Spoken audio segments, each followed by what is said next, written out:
Oh, God. If I Why'd ate you have to piss, I would encourage drink him? it. Pardon, Raymond, can you scroll up? Can you scroll up on the Sketchy Huntsmen? Because it cuts me People in off. chat are saying you're quiet. Yeah, I'm watching the stream. Time to check. Your chat is saying there's no sound in the stream. There went that first joke. It's gone. No, Ruined. stop, please, Ruined. no. Ruined. Raymond, there's no sound on the stream. This The chat what? is saying there's no sound on the stream. Oh, there's also no sign, yeah. What are you talking about? It is muted. I thought you had this set up. What is this? Oh, goodness. Everyone in the chat has said there's no sound. Oh, no. Assigned. Side note, if you could scroll up on the Sketchy Huntsmen, because you have it weirdly How many focused people on even the talking bottom. about? Oh, I'm sorry. A lot of people were talking and I couldn't find Fine. your voice. Why are you saying signed? What the fuck is? Sure did. Oh. I said sound. There we go. Son. Oh my god, why did it do Oh that? my It God. suddenly lost my audio for whatever reason.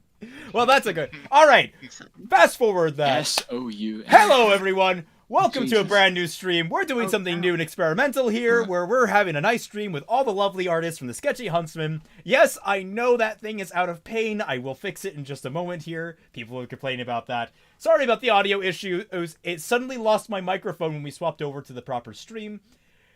Now, everyone, please say hello and don't be intentionally annoying. I was making a joke about overlapping, but when you're screaming into the mic like that, that's not very conducive to the joke. Just mute anyone who's annoying. Well, yes, I knew it That's was a good Perry. point. Perry's a troll. That's literally like I was inviting that challenge. Okay. Well, I at least gotta. they didn't. Hello, They didn't everyone. hear. It will be missed. Hello. Hi. Hello. Hello, I'm Coffee. Hello. Okay, we have. Hey, Gentlemen. everyone. Okay, I have to recrop some things. So because like this was made before I actually had people in the chat, so it's like the different stretchiness of the thing doesn't work quite right. So now I got to actually top. Let's say 400. Nope. Hey, that's me. 300. There's 17 of us in chat right now. 250. Good. Yeah. Oh my god. Coffee's the at top. numbers Coffee's might be at a top. little inflated. Yeah, coffee's at top. It's a There big we record. go. Okay. And done. And now, we gotta find a way to make all you guys fit. Just There, scroll. alright, this is gonna look really freaking jank. I don't think it's physically possible. No, I did it. That I feels did it. very fitting for a ragtag group of artists. Yeah. Yeah. Alright. Jankness is our brand. There we go. Now we have Jankness and being sketchy. everyone in, and everyone's only slightly stretched. There also, we go. apparently drug dealers. So, 1, 2, 3. yes. There we go. We are basically just going over here to talk about everyone's wonderful art. I have pulled up currently all of the art for this series, and I'm trying to figure out the best format and how to do this because I did not think that through because I am quite an idiot. But we're going to, again, flying by the seat of our pants with this. So, any opening remarks from anyone? Any comments about the volume? This was really fun to work on. I thought this was even more fun to work on from last year, and I was one of the people on the team from last year. So, yeah, it was good. It's all going up, coming up, Milton. That's my Same here. Agreed. It was Isn't really it fun. coming up to Millhouse? Isn't that? Yeah. Oh, yeah. Millhouse is his name. I No, don't actually it's know the Milton name. from I'm a Milton's fake fan. Milton Factory. No. Anyway, I did forget there is a super chat that I need to read out that was sent before the stream, or yes, during the early part of the stream. Now Wayne says, "Wait, are huntsmen in the wilderness stronger or more careful than the huntsmen in settlements? Weapon repair, medical care, and more aren't there?" Yes and no. They're probably more reliant on themselves than anything else. Like, so they're better at self-reliance and independence, lone wolf tactics, that sort of thing. But or not lone wolf, but like group tactics if they're in a team, that kind of stuff. They're better at working as like with their base components. But once they're in modern settings, have typically better equipment, that sort of thing, because they're just not. They can repair it more readily, that sort of stuff. So, yes. Anyway, so let's try and figure out who we have. Coffee, Flu, Flores, Iliac, Lumi, Luby, Mupa, Net, Bree, Parody, Redlock, Cenobice, myself, Mint, Valian, Vivi, and Yuri Hunter. That is a lot of artists, and I gotta figure out who's first. I believe the And first... this still isn't even everyone in the server. Yeah, this isn't everyone. We have like 30 artists Yeah, in this this is server. only It's like great. half the people. We have 30... Unfortunately, there's more of us. Unfortunately. Or fortunate. Yeah. So I think... Yeah, didn't it triple? Because last year we had like we had what, 10. 7 We artists? had 12. No, between 12 last and 10. year we had like 12. And now we have We like are cockroach. 30 or something. And I expect way more next volume 2. Because like I've been Oh, getting yeah. requests and You're upon really gonna requests. need someone. The virus is spreading. Probably have enough to start a village that'll just get invaded by bandits. I Hey, was but looking we're all at huntsmen, we'll be RWBY fine. Volume 5, we're right. All the same, I I'm- believe the first person in line would be Valian, I believe. You went by Abudu Ronin, right? No. Am I? No. Sorry, I'm getting already because like you and Ronan were the people I dedicated to specific action sequences. I had like you two in mind when I was doing that. So let's see. I think okay. So the first one is Mint, coming up with his work at the train station. Hi. Yes, and like this was I can't remember who came first. I think it was Cenobice's design first, or was it yours? Did I give you references? Sino. It was Sino, yeah. So you had some fun with this one, if I recall. Yeah, I asked how to what signs to pick. So some Easter eggs. Some people got it in the Twitter, and yeah, I thought of the Pira scene because I thought it would be fun to like show the dream thing, and yeah. Yeah, because I had not planned like this is where I actually really loved working with this crew. There are some things in here that just happened because they had an idea and they're like, "Hey, can I do this?" And I was like, "Yeah, sure, why not?" So this Pira Flash wasn't even in the scripts really initially. It was just her voice. It wasn't going to be like an image or anything. But then he said, "Yeah, let me do this." I'm like, "Okay." It came out, I think, pretty well. And I believe the next is Sino. Why is it not scrolling? What the hell? Come on. Okay, there we go. Where you worked on the train fight sequence. And any That was yeah, you go. Go ahead. I was literally about to ask what kind of weird anecdotes do you have about this one, if any at all. Aside from like slightly adjusting the angle of like the horizon line, main kind of like, I guess main point of contention based on like the one video comment was why the black hole, and my mentality was, I figured since the rail is gravity dust, it being unstable would have some kind of like gravity effect, that sort of thing.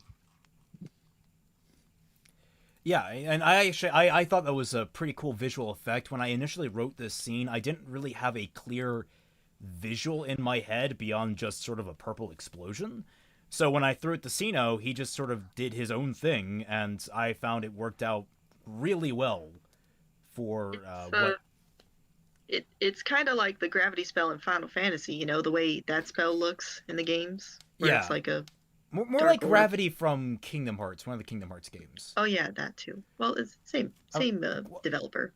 Yeah. Can I ask how you went about doing the backgrounds? Because they're really good there. Did you do 3D modeling and then sketch over it? Or I'm not familiar with your process. You mean like the building wall and stuff?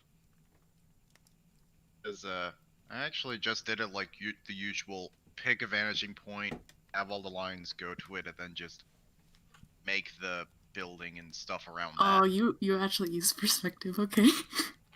Yeah, Sino made the building first, I believe, and when I asked how I do the building, yeah, I basically like took all the building from you, and basically to stay consistent, but as well because I wasn't sure how to do it as well. So thanks, Sino. No problem. And also, no fault in reusing the assets. I mean, if this was 3D, that's kind of what you would do. It's just use models. Yeah. Interesting to note, the train main car sort of thing that's flying into the vortex. I was trying to go based on old concept sketches they had for the what's it called? The Argus Limited, the train in Volume 6. Just as like a slight nod to that. And I think it worked out really well. Now, the one thing that I did kind of heavily contribute to this was the locale for the train station was based on my time in Japan, actually. There was a train station... Oh, where was it? We were on our way back from visiting Mount Fuji, which was really more just like driving around Mount Fuji. Because Mount Fuji, the actual like peak was closed for winter season, which it was late March, early April, and it was still closed because snow was just that bad on Mount Fuji. So we literally just rode a bus around the perimeter of Mount Fuji and stopped, had a nice dinner at a tempura place, and then we basically had to scramble all the way back to Tokyo, and it was just this absolute rush. And this was the first stop, or at least image-wise, it was based on the first stop that we had, where there was this really, really nice lodge. The train station was actually this really nice lodge. It had like a little cafe inside of it. It had a very, very kind of weird mixture of Japanese, like it's like a Japanese log cabin type setup that was really cool, and it stuck with me. How about Guchiko, right? Yes, thank you. I would pull it up, but I don't want to mess with the formatting. Actually, I probably could. Nah. Yeah, you had the name in the chat specifically. Yeah. Scrolled up to find that. There we go. And so, like, it stuck out to me so much, and I thought it was so distinct when it comes to a locale. So I was like, hey, I'm gonna use that for inspiration for things in Mistral because, hey, Mistral's based on Japan to some degree, so why not? And I think it worked out really good. You did a great job on this. Thanks. Only other thing to note is probably the hardest, or at least more difficult part in terms of perspective was the track. Weird geometry of it based on, again, Volume 6 as reference. You know, because that's the only high-tech train track there is other than what they had for Volume 4 that looks like Thomas the Tank Engine. Yeah, I was like, when you pointed that out to me, I was literally just confused why you would have two different designs of train in the same series like that, particularly in the same location, that's going to a major city. It's kind of a weird inconsistency in that. I don't take it Kitty is not in here. Kitty Hiroshima is not in here right now? Oh. Shame, we're gonna have to pop over her then, I guess. Because next is Net Lady, who I think you blew this one out of the park. This is your Sienna, the new court for the White Fang, where it's just being reclaimed. Oh yeah, that was really good. Yeah. Thanks. Any interesting notes about it?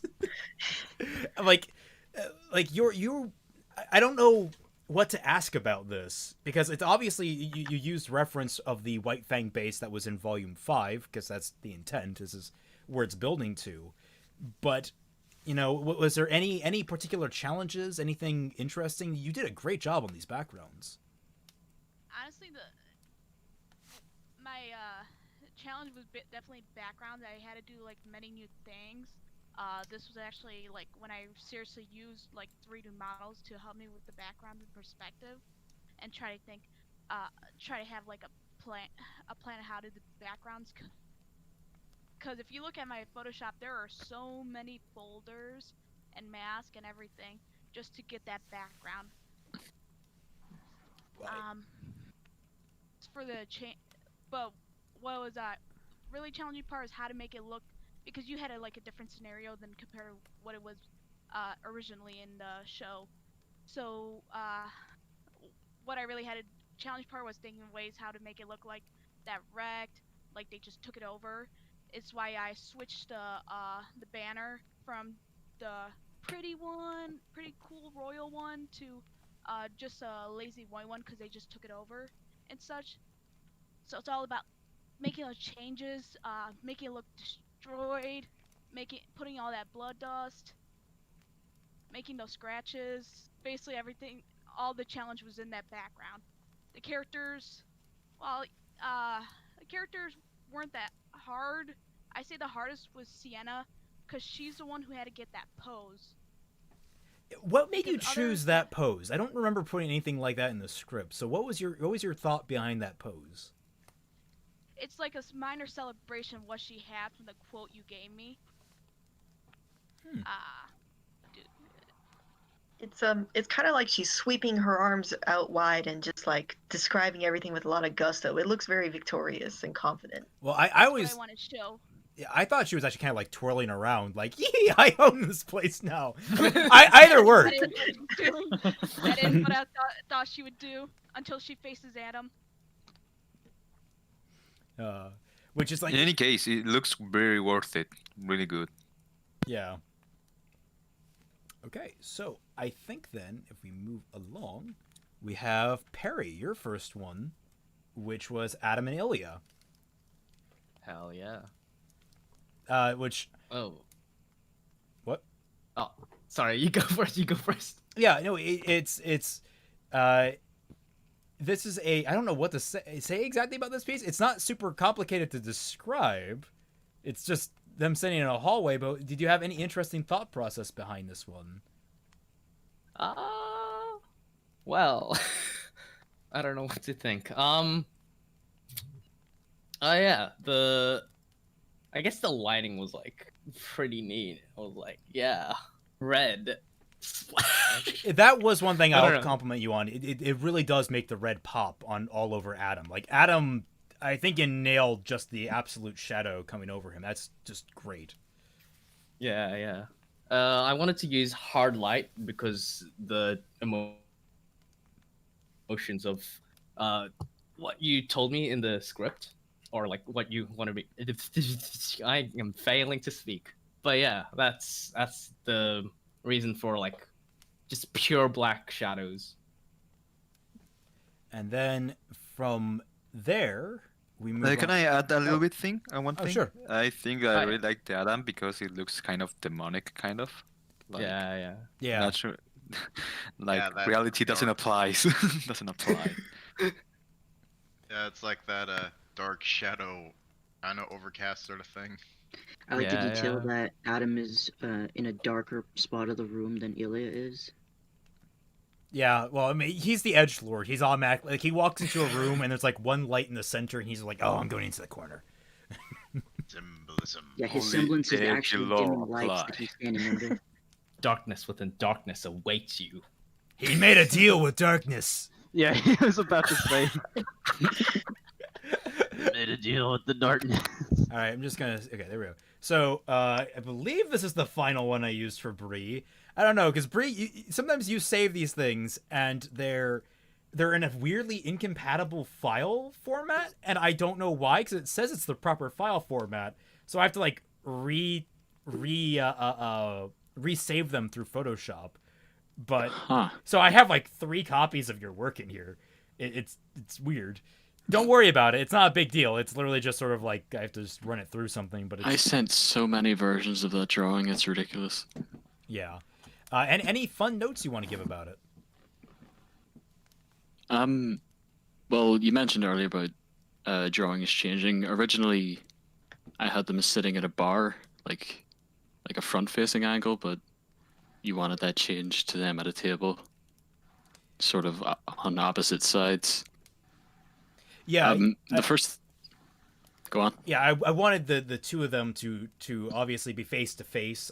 Because the illusion it gives that they're adversarial. It's very very important distinction is that this is, even though it's a friendly meeting, it's very clear that they're quite literally sitting on opposite sides, as opposed to where you had it sitting at a bar where they're side by side, and that's the wrong impression you want to give visually for what's going to start building between them. Yeah. one of the things I wanted to do from the start was try to add something into the background. I think originally I had like the wallpaper or something ripping beside Adam, but then we changed that to paintings of Haven and Mistral. Yeah, and I thought those were really well done. What was your design process behind those? Like, did you actually draw those, or did you just like how did you? Yeah, I drew them. I looked back at the scene in the actual Volume 4 of Crow and Raven in the bar, and there was a lot of just random pieces of artwork surrounding on all the walls, so I just thought I'd just try to add something. I don't know. I think they came out great. Thank you. Anyone else? Any comments? Sorry. There was just like I just remember one of the questions that I found for the piece of art was regarding Adam's hair. So if you wanted to clear that up now for people. Which question was why is his hair so tall? I don't know. It's just kind of how it turned out. He uses volumizer. Yeah. Just a lot of like that day he just he was in a rush to get out the door, so he just like slammed down a bunch of conditioner in his hand. He just didn't care how much, and just a little too much, just too much volume. I mean, I just want Pompadour Adam next volume. Just give him a Pompadour. Please Maybe do. one day. We need that. we all know Adam's a hair person. Like, he dyes streaks in his hair. Do you think Blake always had nice floopy hair? No, that was because he was in a relationship with Adam, and he taught her everything she knows. Of course. I kind of actually want to go with that now. Like, that's a weird, interesting facet of Adam is that he's really into hair. Raymond gets his ideas. He just steals it First from us. image in the next Heard it here in the first. next Fixing RWBY will be Blake with the new hairstyle. Yeah. Practicing with Adam. Just like That will be the first image. This is secretly why she cut out her hair. It's because like she couldn't maintain it without Adam. Yeah, we're just gonna gradually Too over much the time course of with all the master. She realized the split ends were starting to come in without any of his help or advice, and she was like, "No, I can't live with that." through volume 5 and 6, you're just gonna start seeing it getting more and more mangly and wild, and Yang's gonna be like, "I can't date someone with horrible hair." She starts flowing behind her. I can imagine Adam being at the salon just talking about all the gossip. Getting his nails done, hell yeah. I mean, could have had a great career as a beautician if his life weren't so fucked up. He could have had a great career. Have you seen his new design? I mean, that man knows how to accessorize. All right, he knows what he's about. His new design, huh? I'm not sure. Sounds new. Yeah, we'll come up to that. One thing I wanted to ask about the scene with the Sienna and Adam, how did you get the pictures of the Haven Academy stuff in the background? I wanted to ask the same thing.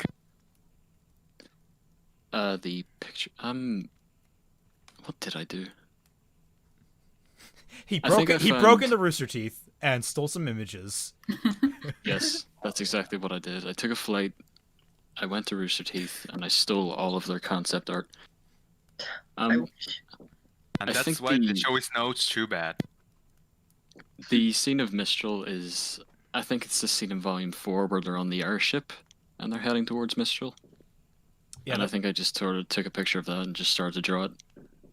Haven, it's the same thing. It was the shot in Volume 5, Chapter 11, where they're all walking towards the building. I just took a picture of it and started to draw. Nice. Okay. They were eventually going to be completely colored at first, but I decided to just keep it simple. I think the black and white actually goes well to contrast the color of the scene, and like it kind of gives it a more artsy feel to it, to just be like, oh, these are such good sketches. We don't need to finish the rest of the drawing. Like not to say that like any kind of pompous way, in the sense that like there are artists that will do that and just sort of like just leave it as is, and it'll go for like billions of dollars or whatever. I don't know how the art industry works. I just know that there's a lot of embezzling that goes on through it, you know. Yeah, paint a square. Lots of money. Neither do I. $1 Right. If you look at the bottom corner of the drawing of Mistral, I actually put my signature there, but you can't I see noticed it. that. Oh, I also like how my you didn't God. just put them on like white. You put them on like a very off, like it's very much like Yeah. a parchment color, which I enjoy. Which is also affected by the orange lighting. Yeah, this is definitely my favorite drawing out of all It the is a ones I good- did. It is a good bar color. I do like kind of the lighting and color palette for this one. Yeah. The Tavern. walls, I probably could have, like, the colors are very, like, drastically different in places. I probably could have made them look a bit similar, but this is easily my favorite drawing Yeah, I think you did a good that job. I've done. Thank you. All right, so I think next we have Floof. Oh crap! Wait, is this properly? Is he still in? Floof said he went MIA. I know, and that's the problem. Who's Is gonna I do don't. a thing? It's also not scrolling. Floof. Anymore. Why is this not scrolling We'll just anymore? come back to him. Come on. Yeah, we'll circle back. Floof. I guess we'll skip him. All right, there we go. Okay, so yeah, we can skip Floof for now, even though as I scroll past it, it'll look like a little bit of an animatic. Skip Floof and all 100 of his drawings. All right, I believe then How we did have Drew so Iliac. much. Yeah. Iliac, here we go A with true your inspiration. first. Your Blake scenes with Saber. You drew a lot for this particular scene. Now, This is like an animatic. Wow. yeah, I want to put this out there. I typically assign each and every single one of these people just one image prompts. I'm just like, okay, I need this specific image done this way to convey this information. And Iliac is one of those people that was like, right, so you want an entire series of images detailing this scene like a comic book. And I'm like, wait, no, stop. That's going to take too long. It's already done. Wait, what? That's how it went Goals. for most people. Mint was probably the most prolific with this entire volume. Oh, there's Floof. Okay. Floof will double Elliot. back to you. But I Iliac, return. do you have anything interesting to say about this series of images? Can you guys hear me or? Yeah, I can do. Yeah. Okay, sorry. I think the stream's lagging a bit, right? So It does. Yeah, the stream lags. Don't pay attention to the stream. all right. I think my challenge was a bit more with just trying to figure out what to do with a lot of these characters. It's like, I mean, when I was asked to do like Saber or Catgirl #2, I didn't even know who that was. I had to look around. But like, I guess when I came to like designing sort of the office and all that stuff, it was like I had to ask myself like, what kind of personality does like Saber have in like the actual Volume 5?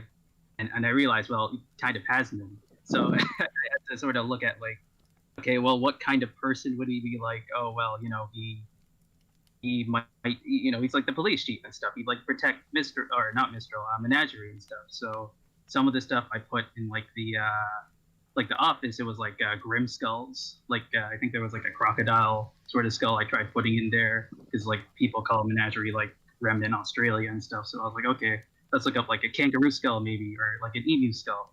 And let me tell you, drawing bird skulls is just a pain. So I kind of half-assed the emu skull. But yeah, I had a lot of fun just sort of going a bit overboard with some of the drawings because I thought like when Celtic sent me like all the like notes and descriptions and stuff, like I thought, well, I could just put this in one image or I could do a bunch of them and like you know, just cover all like the main points, I suppose, of like what the scene was supposed to entail, like stuff like the Blake catching the pickpocket or Blake being on like the balcony, like that wasn't in the original description.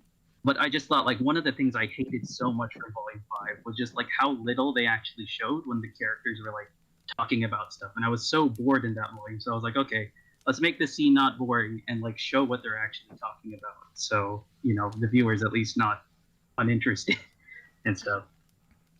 Did you want to talk about your design process for the pickpocket? Because I know that was a very noticeable thing for most people. Oh my god. All right, so the leech faunus. So a couple months ago, we were talking about like a bunch of like ugly sort of faunus designs. Like, oh, what if faunus looked more like hagfish or whatnot? Yeah. And like, honestly, I feel like more of the faunus should look like this, because then I would actually support faunus rights. I I know like so many of the faunus just look like these cute little like furry things and stuff. And I thought, you know what, it would be so much cooler if like faunus actually had like disadvantages and stuff. Because like I know this is gonna be a hot take here, but Adam was right. Adam, like the faunus should have completely just taken over the planet. But I think the faunus would have been so much more interesting if they actually had like physical disadvantages, like having a giant like tubular mouth. Like the mole hands from Volume 8. Yeah. In the description that Raymond gave me, like he didn't actually specify what like the pickpocket was supposed to be. So I thought, you know what, this character will never show up again, so I'm just gonna plop in this random design for it, and put like a million pieces of thought into it. Because I thought, it's kind of a visual pun. He's a pickpocket, so he's like leeching off of people. But I also sort of wanted people to like look at him with like disgust almost, and like revulsion, because it's like he's a leech faunus. I mean, you don't walk up to people like that in the street and like see this random person with a giant ass mouth. Like, and when we were doing like the early view, the reactions that I heard, I was like, you all fell for my trap card. You all reacted with like surprise and stuff. And I was like, this is exactly what I think there were like a lot of what the fucks in the chat when we saw that. I remember that being in the chat. And I know the summary that's in the of all this is that now we are going to do a full. No, I'm kidding. No, he will appear more. I could just imagine that one commercial is like, "What would you do if there was a child right in front of you?" Well, if it's this one, I'm kicking it into the desert. Sounds like a plan. Watch this. I'm gonna headcanon now. This, well, I guess I could do what I want with the story, but like this kid's gonna go on to become like the next chieftain of Menagerie. Like that's gonna happen. Can you imagine him giving a speech? Can you just imagine him giving a speech like, "Just 7 years ago"? like what does his voice sound like? What? He doesn't have lips. What does his voice sound like? Does the edges of his mouth like fold over on themselves into like a weird like cone or like a rounded shape? It's like he practically he probably have like a crazy lisp is what would be happening. Maybe he could do hand signs, like sign language and stuff like that. If this kid was in charge of anything, I could Maybe totally Blake imagine gave him like a life check, and then he turned his life around, learned sign He has language. He has a short range telepathic semblance, so he just talks to people with their mind. Nice. He can explode people with his like brain. If this guy does become in charge of anything, I can only imagine becoming the next Ivan the Terrible. Oh god. Okay. Well, any other interesting anecdotes about this series of images? I think the hardest image to do was the one with like all the houses. I think it was the 5th one that I sent in. Even though like I did maybe like five different types of house, and then I just kind of copy pasted it. It took me forever to just like plop them all in. Was that the one with the other cat guard? Yeah. Okay. That probably took the longest to do. Also, I had to like figure out how to do the mountain, because like I went for like a much simpler sort of shading style than I usually do. But I just sort of asked myself, what would Bob Ross do? And then I did it. Happy little trees. Unironically, very good. Very good. All right. Well, let's reverse time a little bit and go all the way back to the absolute insane mad lad that is Floof. Hi. 10 minutes ago. Just upstaging all of us, like, beating our number count. Well, I think not all of you. Mint, I think, was in the running for sure. No, he's the legend. He's the original. I would like his fur. Floof, you did. How many items did we have here? What? Floof did. I did sketches, and then I did like digital renditions. You did 31 images here. It's crazy. Wow. Do you want to talk about that thought process of why you decided to do 31 images? Because so the first thing that I thought was like, yeah, he could just use the Volume 4 scene, but I'm like, nah, I want this to be like a slideshow of images. So when he gave me the prompt, I looked at it, and I was like, I could do an image for every single one of these sentences. So I did an image for every single one of these sentences. So really, it's your fault, Celtic, that there ended up being 31 because there were 31 sentences. I explicitly told him, look, you don't need to do that much. I have so much, like, literally, I could have just reused majority of the scene between John and Ruby. I was in the actual show. I was just needed a few moments of specific, like, interaction, like the Silver Eyes moment, yeah, but the show looks ugly as hell, so it's like I want to draw my own. Blue flexing on the RT staff. Felipe, I have a question on your process. So I saw on Twitter you posted that you did like original sketches / like storyboards of this. Mhm. Was that traditional, or do you do that digitally and then go? I did all my sketches traditionally, so I get a bunch of pieces of pencil paper, get a ruler, and I just make a bunch of rectangles for it. In the exact like screen ratio too, so it's all like all the same. And then I'm like, okay, I'll put the characters here on like thirds and cinematography stuff. Check for the They're one. really good. You get them like 1-to-1. It was like, oh wow, the placements are all good. Because when I do storyboards, I find everything shifts a little bit or spacing is changed. Yeah, I tried to make sure that the 180 rule was not broken. I may have broken it once, but other than that, I think I kept it pretty consistent. Yeah, one thing I didn't appreciate it now that I'm scrolling through is how you're very smart about doing the thing that was a lot of people talk about with Fury Road, where the placement of characters in the scene or the placement of the action in the scene carries over from one image to the next. So like we start out on the right side with Ruby, then we are on the right side with John. He turns around, right side with Ruby, right side with John. Yes. But like, you have him facing one way, you have her facing another. They're technically facing the same direction, but they're on like similar sides of the screen. Then we have the action basically go center stage. You have Ruby's eyes, which are in the center. Like it just very well at keeping that kind of consistency going, I think. I think that's the 180-degree rule. I guess I could also talk about what I actually did for like drawing the characters in the background. So the characters I did with Paint Tool Sai, and the backgrounds I did in Photoshop. Backgrounds were done with some default brushes.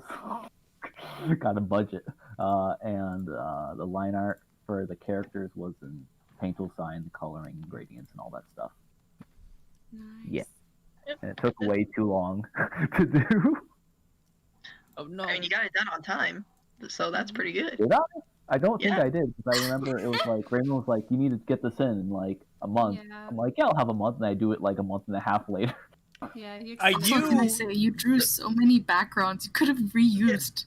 I reused the background. You got it in, I think, under one extension, which was just pretty good. Yeah, I think the only extension was because of like various other factors as well. So it was like it didn't feel delayed at all. Yeah, like there were other elements that like occasionally like I would give deadlines, but I usually call them soft deadlines just because I like to give artists as much time as they need, as much as I can possibly give them. And oftentimes either one artist would hold up people and so people would have more time, or that would happen, or I would have something that came up and I wouldn't be able to get to the editing that week, so I would be delayed and I would give them more time. So it's all very the process was very long for a lot of things, but it worked out well. The original sketches in Talk and Chat, so I'm just gonna dump all of them there. Oh boy, here we go again. Well, I can't. No, not again. I can't I put didn't those. even notice you broke them down into thirds. Jesus Christ. Yeah. Yeah, that's insane. Add a comment about Well, the chat some cannot stuff. see this, but it's crazy. Gotta make it that cinematic experience, you know? Yeah, I felt like doing this too, but I'm not fucking crazy. I'm like, no, let's stick to fewer illustrations, but Jesus.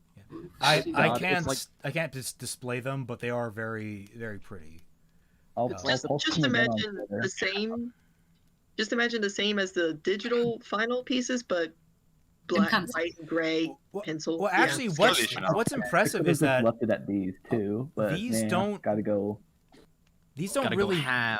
Yeah, it's fairly like 1-to-1. Like he drew them, and they look like how they do in the video.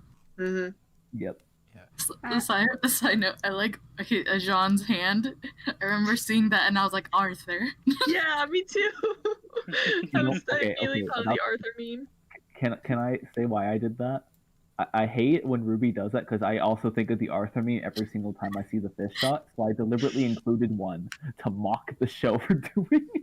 That's like stylistic faithfulness. Like you were being faithful to the show right there. Galaxy brain. Angry fist clench for the win. You okay, John? No, I'm angry. Okay, we're moving on. It's like We're the moving frickin' on. penis shadow meme. The last thing I guess is It's just frames. Oh, what was the last thing, Floof? The last thing I wanted to mention was when I drew Ruby, right?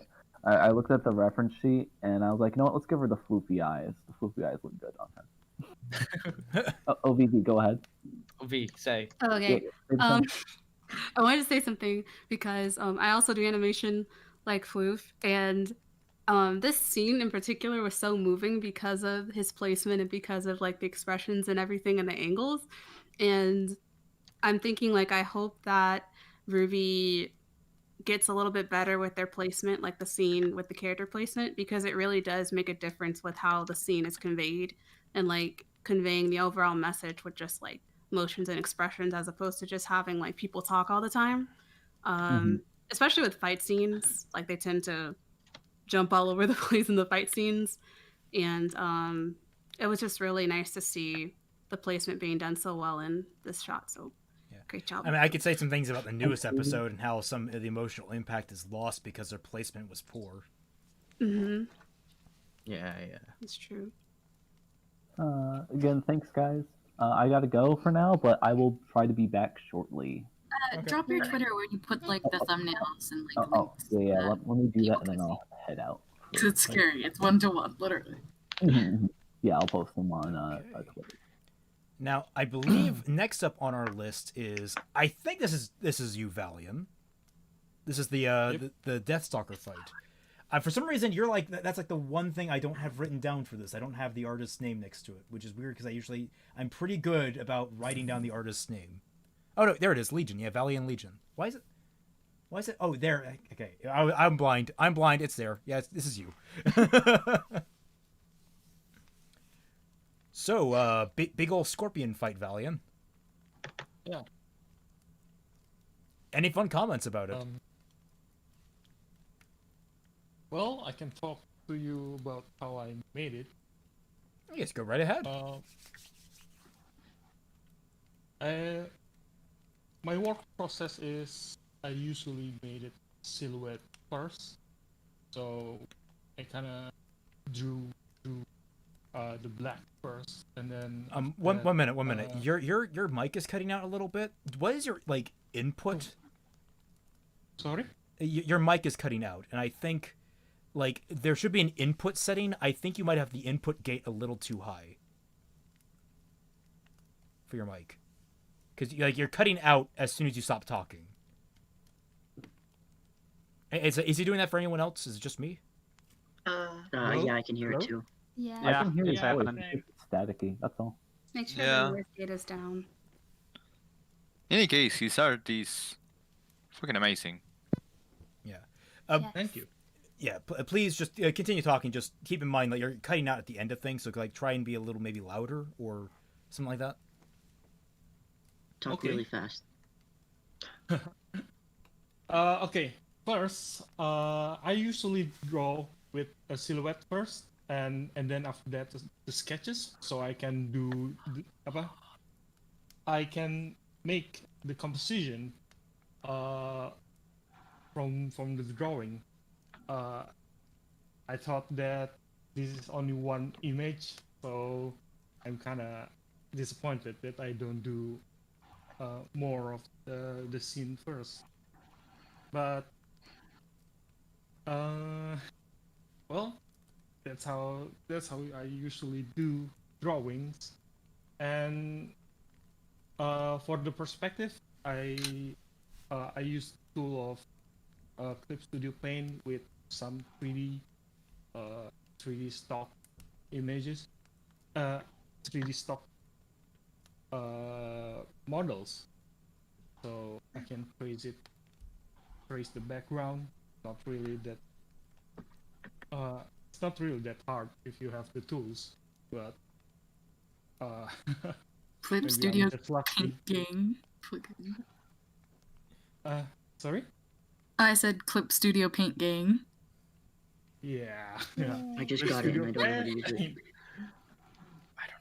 I think it's still on discount, right? Or No, the sale ended a while ago, but it does. But go they on have a sale lot of often. sales, so I'll Yeah. probably come back around when it's on sale. It's Almost $20. a commercial. People. It's a really good program. Floof told me about Almost it. a commercial. Yeah, like when he added the whole chat, and I bought it. Yeah, Not very sponsored. useful. A lot of resources with 3D models and helps you stuff. a lot. Oh yeah, not Yeah, sponsored. it's interesting. This is now a sponsored stream for Clip Studio. Yeah.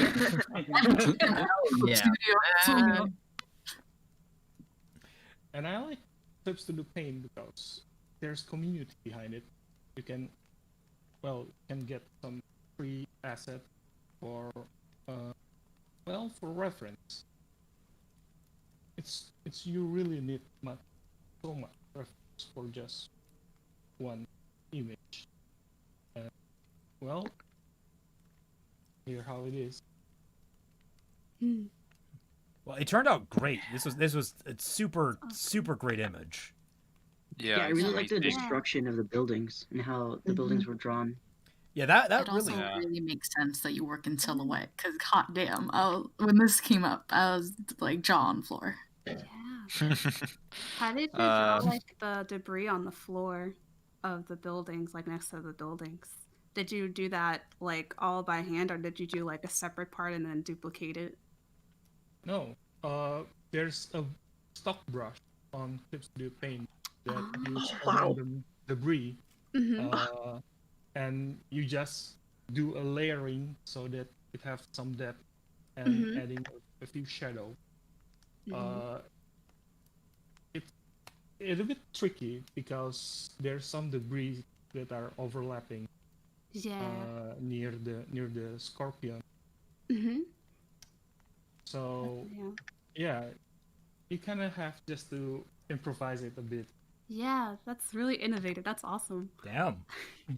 Thanks. Who knew it was so easy to destroy a building? Oh, someone in the chat called say I'm cutting a lot. Is it really that bad? It is. It's very noticeable. It's not that bad. We can still hear you. It's like, the chat has a lot of lag. Yeah, you're understandable, but it's very noticeable. So what I would recommend is you go into your settings, and go to your. I'll pull this up, and it's gonna look weird on stream. Sorry, stream. 1 moment. Go into voice and video, and you should have input sensitivity. I think you want to draw that lower. So to the left, draw it to the left to see if that helps. Put it in automatic. Oh, that would probably be why. Yeah, automatic is garbage. Disgusting. I'm sorry. Better now? Disgusting. It sounds a little bit better. Yeah, it sounds way better. So yeah, you're not clipping at the end. It's good. Thank you. Hooray. All right. I want to eat. Just in time for the end of your segment. Wonderful.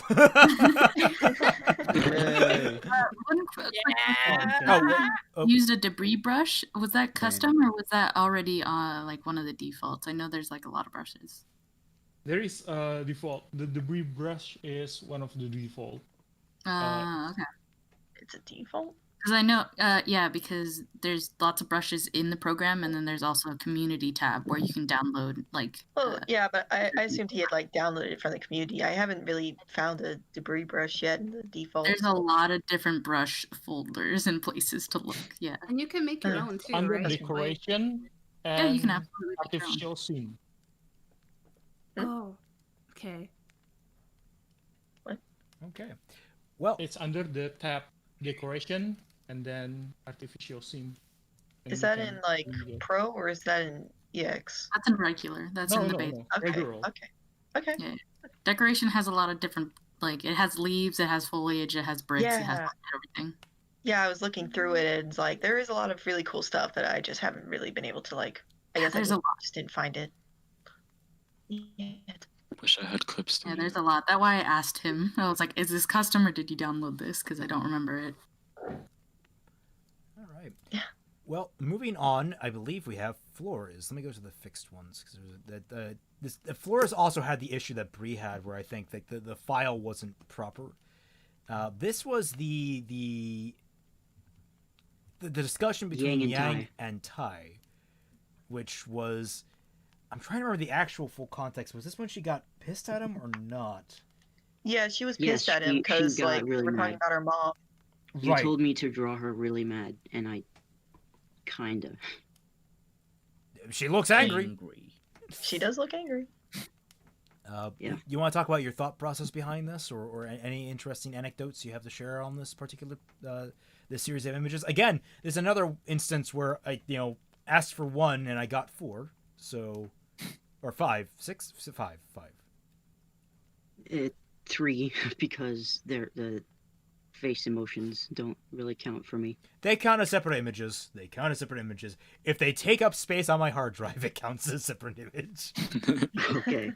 Yeah, don't sell yourself short there, dude. You had to draw the face again. All right. Something that I kind of felt bad about was that you told me to draw Neptune with a spine thing, and like I did my best to do that, but I realized that spine implants should probably not go over the shirt. Yeah. Which is why. So like if you look really closely at it, he has something sticking out of the back of his neck, and that's all I did.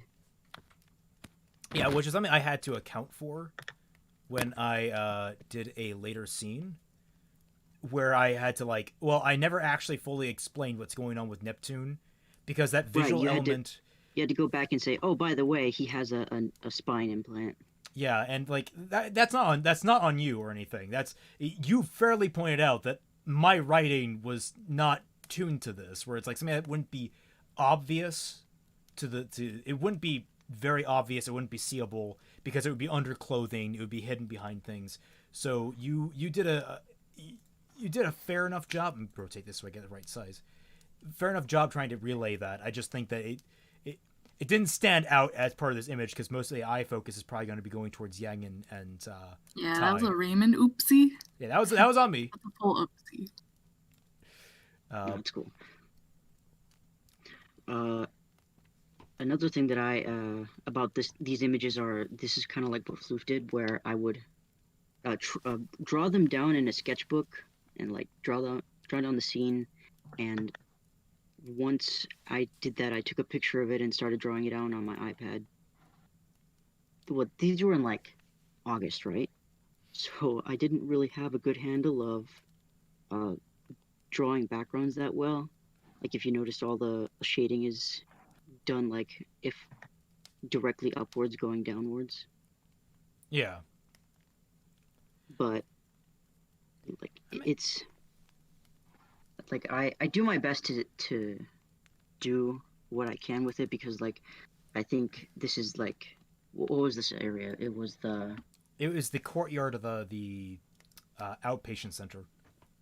Right. So I tried to have it look like it was filled with there's a lot of places that patients can come in from. There it's like a boxed off area. There's a medical place right where Neptune's going to. Yeah, I think you did pretty well, all things considered. If you're still yeah, getting you used had to no your reference for this. Yeah, so you kind of invented this place. This is one of those images where it's I just kind of had in my mind one of those kind of not generic but more modern medical centers that have courtyards and stuff in the middle of them. I guess the older ones have those too. There's some medical centers that have that stuff. So there wasn't really a lot to rely on. Right. Okay. Is Traka in here? I don't believe he is, so we can jump over his. Sadly, no. Because he had his Unfortunate. We do have Yuri though. Yuri Hunter. and your drawings. You're actually the first person on this stream, because Kitty wasn't here, to get to talk about Brunswick.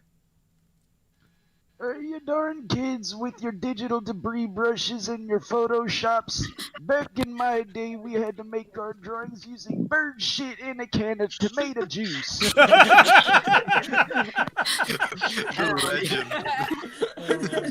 an opening. What an opening. Sorry, Grandpa. Oh my god. You were amazing. But yeah, I think I was the only artist of the Sketchy Huntsmen to make drawing using paper media for this particular volume. Last one, I'm very sure that the Neptune getting yeeted in the spine was in like pencil or pen media. Am I wrong? No, I think Professor Absalom might have done traditional. We'll be getting to him shortly, so we can see if that was like him. Maybe he scanned it in such a way that it just looked really clean. But I think you're one of the only ones for sure. It's not like you're not. You didn't do that. Not like there were too many people that did it traditional style. Also, but yours was definitely much more. You went with a charcoal look, like a charcoal shade type style.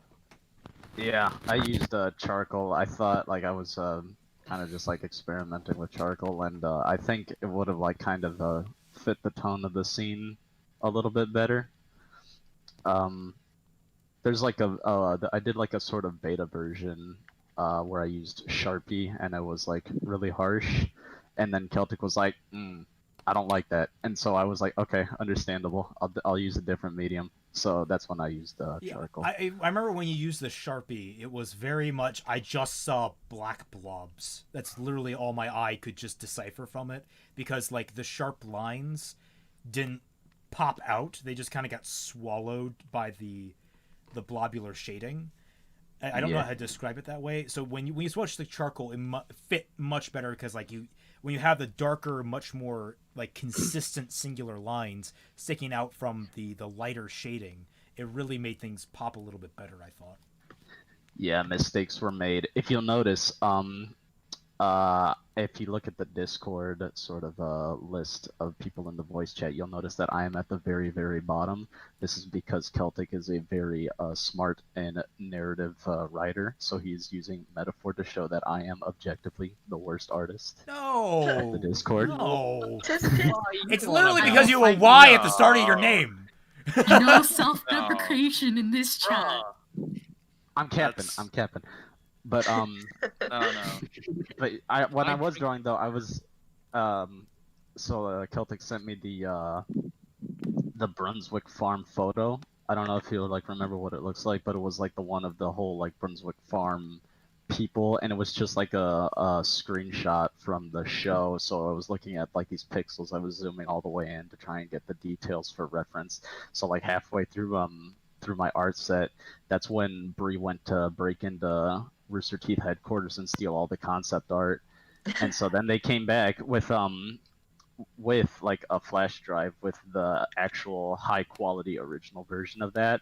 So y'all really got me out here like with a permanent eye damage when they could have just done it. Could have just released it since the beginning. So I'm out here really like. Yeah, Raymond was like, "Here, have this JPEG." Rupa, what was that? What the heck? Someone playing jazz next door? Like in your living room? Like...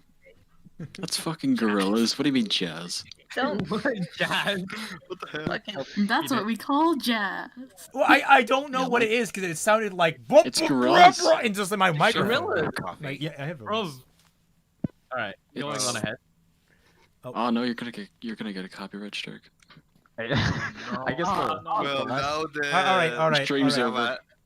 Now we have something more surprising than the clowns, at least. Yeah. All right. What was it you're saying, Yuri? I guess the last thing I guess I could say is that if I could change anything, I would add backgrounds, because when I was drawing them, I was like, yes, it's a memory, a flashback. It can be fuzzy, kind of like a dream or something. It doesn't need backgrounds. And then when I saw it in the video, I'm like, it needs backgrounds. I don't know. So yeah, I draw kinda like backgrounds. It does have It has a yeah, nice especially abstract. because it stands so stylistically away from like a lot of our digital work where it's like colored in background. It just feels really nice. It's like, this is the only thing that's important. This bed and this girl who's dying in it. Oh, okay, well, that's Yeah, kind of I what I was wanted to going for. comment So, that I thanks. really like the idea that you like of the traditional art in this flashback that until now we weren't sure in this point of time, but I really like it. And well, also I think unintentionally maybe I don't know how you think, but maybe it's like gives you some sense of dread somewhat as well, some sense of dread and fesselness and stuff like Yeah, that. especially in the shot where the people are coming into the barn, like when you just kind of went crazy with the charcoal. Yeah, that's. I think the charcoal media really lends itself to the scene. I think that was a good idea. If you guys like it, that's good.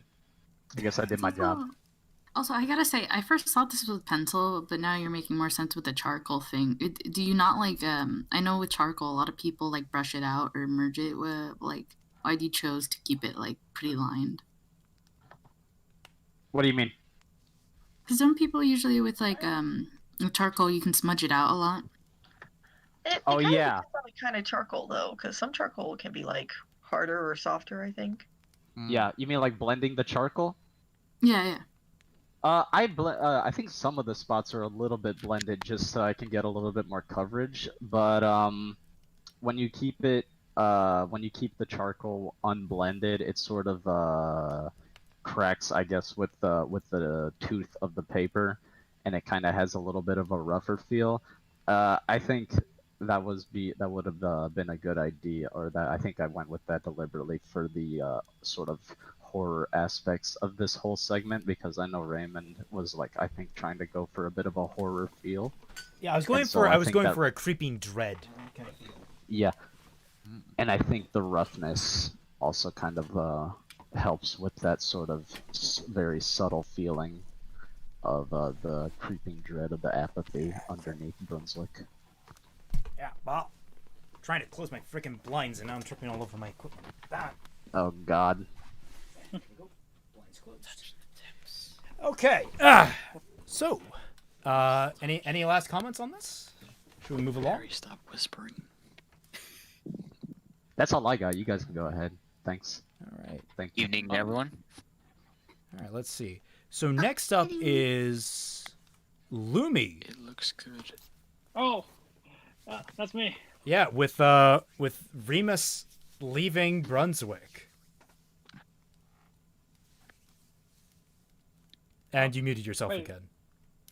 Lumi, not Liubi. Oh, Lumi. Lumi. Sorry. Yeah, Lumi. Sorry. Come on, Lumi, you boomer. You can do it. Boomer? She's amazing. I believe in you. Lumi? You there, Lumi? Believe in the heart of the cards. Unmute Alright, I got a little confused. Okay. Yeah. Yeah, I will try to be more clear on that in the future. There are some similar names in this server. But yes, Lumi, you did this wonderful piece of Remus leaving the farm. Any interesting anecdotes you want to say about it?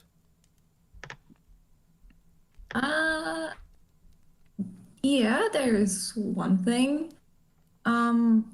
Originally, the perspective of this was going to be vastly different. It was actually going to be like further away from the farm instead of like in the middle of the farm. But when I started drawing it, it just didn't feel, I suppose, unsettling enough to me. Because the thing was that I felt like it was more unsettling for him to be surrounded by the creepy thing instead of it just being far away behind him.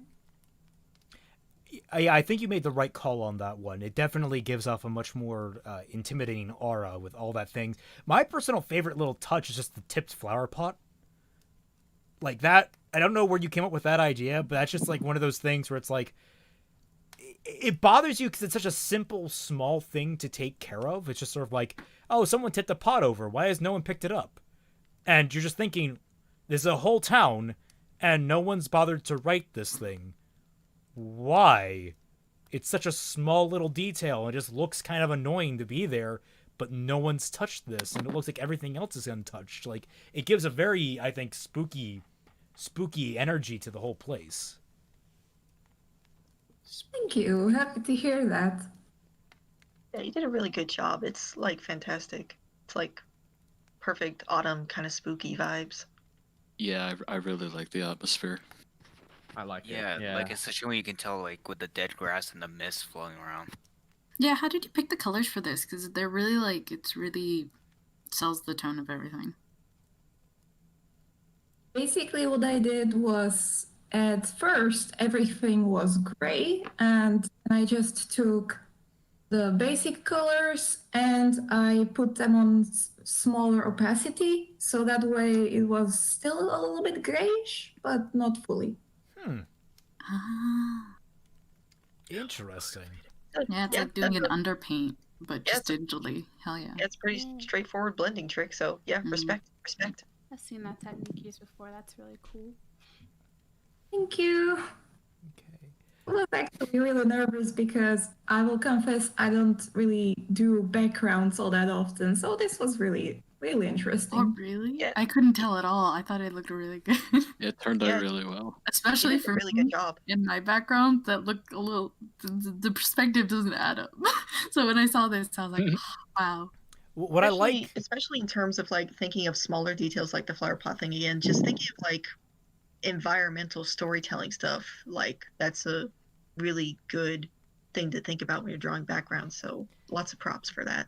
Also, yeah, I didn't think about it. One thing that I liked about it is the contrast between Remus and the background itself. The sharpness of his outline is very defined.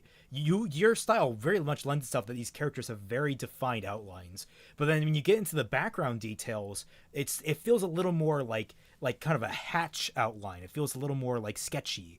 It feels a little less solidified, and it makes him feel like the only anchoring point in here. Like he's the only real thing, and everyone else is sort of a surreal feeling around him. Yeah, because he's in a ghost town that's not quite abandoned yet. Yeah, superb Yeah, work. and also the lantern that he has was also kind of an afterthought, because at first I drew him just with the bag, and then I was like, he doesn't really stand out enough. And considering I gave the place a fog, I was like, I would probably have a lantern or something. Yeah, I think the lantern really does make it really click. You know, it gives off sort of that like traditional Lovecraft like vibe where you have the character going down into the deep, dark, spooky place carrying like a traditional lantern. It kind of gives off that sort of unnerving sensibility. I'm happier you say that, because again, I wasn't sure what I was doing. It just kind of came gradually. I mean, that's half the time how I work. Yeah, you got good art sense. The lantern, very good. It's kind of I like how you don't spread the light of the lantern too. I think I'd be very tempted to like make the whole place a little dark and then have the lantern be super bright, but you kept it really contained, and I like the mood it creates. Thank you. Yeah, I didn't think about the flower pot being knocked down until Celtic mentioned it, but I think that's like with like the environmental storytelling that I think. Yeah, I never noticed it Yeah, before. you didn't cut off your detail like mine. Definitely sells the whole abandoned feeling. Just It's like the one of those, apathies. small details that add so much and speaks to the Yeah. effort. Chekhov's Like plot. that one stray leaf also. There's something that I would fix if I like back went to it. I would probably put a little bit more shadows, but you know. I mean, actually, I think it kind of makes it creepier that it's not like super shadowy. It's like midday or like mid-afternoon, where it's not like there's not like super deep shadows. It's just sort of like a general light, but it's all being kind of dimmed by the fog and and it's like an average day in England, just very overcast. Yeah.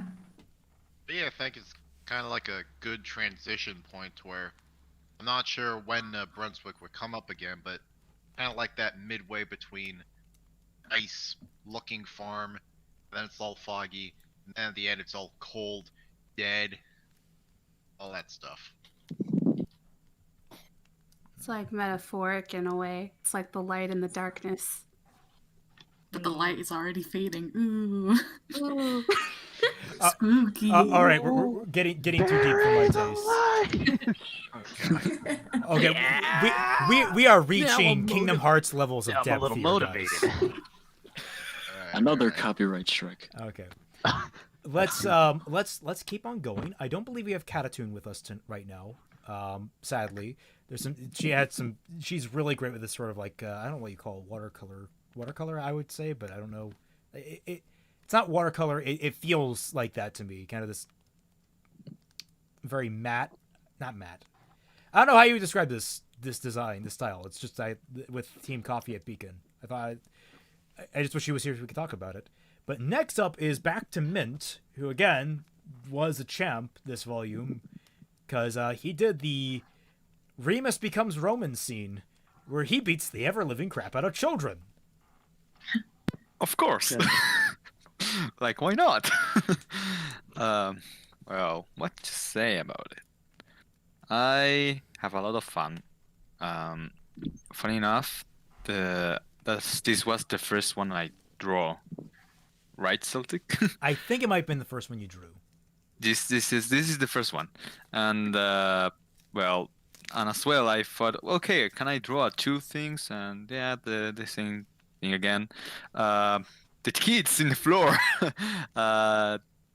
they were most original designs, and I did the horn thingy to make them look like faunus, but I think that I still should have worked on that. I really try to make the focus on the expressions, and that's something that I think I'm very good at. I don't know, but I really like how I make the emphasis on the faces and the kids that, as you saw in the volume itself, they will become part of a Roman's gang. And as you can see in the background, I kind of thought at first to like draw it in a more detail, but I then thought that will be better that they are like phantoms in the background, like no one cares. So yeah, that's my logic behind it.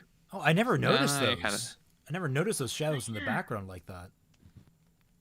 Yeah. Oh. Return of the Shadow People. I'm not as good doing backgrounds, and this is as the first one. This is I think where it mostly shows. Later, as I drew other scenes, I think that I got better doing backgrounds. So yeah. Yeah, and then you of course you were the one that suggested the Roman the face the singular face image. Again, close up, yeah. Yeah, starting your trend of just, hey, I want to do more, and I'm like, okay, I guess. Yeah. Going back to, I think Valion was it that said that he was like sad that he couldn't do a lot. Yeah, this one and I did those two first, and then I saw the scene that Floof did, and then what Ilyax did, and I was like, oh my god, I can do more. I haven't tapped my potential yet, so. Yeah, that's why then later I did that whole a lot, and I will probably talk about it when we get there. But I had a lot of fun. I really liked the expression, how I got it across. The scar, it was funny. I wanted to like try to do some foreshadowing kind of stuff. I don't know if Celtic you remembered, but I wanted to do that the hairstyle of Roman kind of hides a little scar. That's why I did the scar on that side of the face. So yeah. Oh wow. Yeah, and that's ironically that comes up even stronger with the redesign for Roman that later comes up, which overrides the previous scar with a new one that's a little more intense. Yeah. Foreshadowing.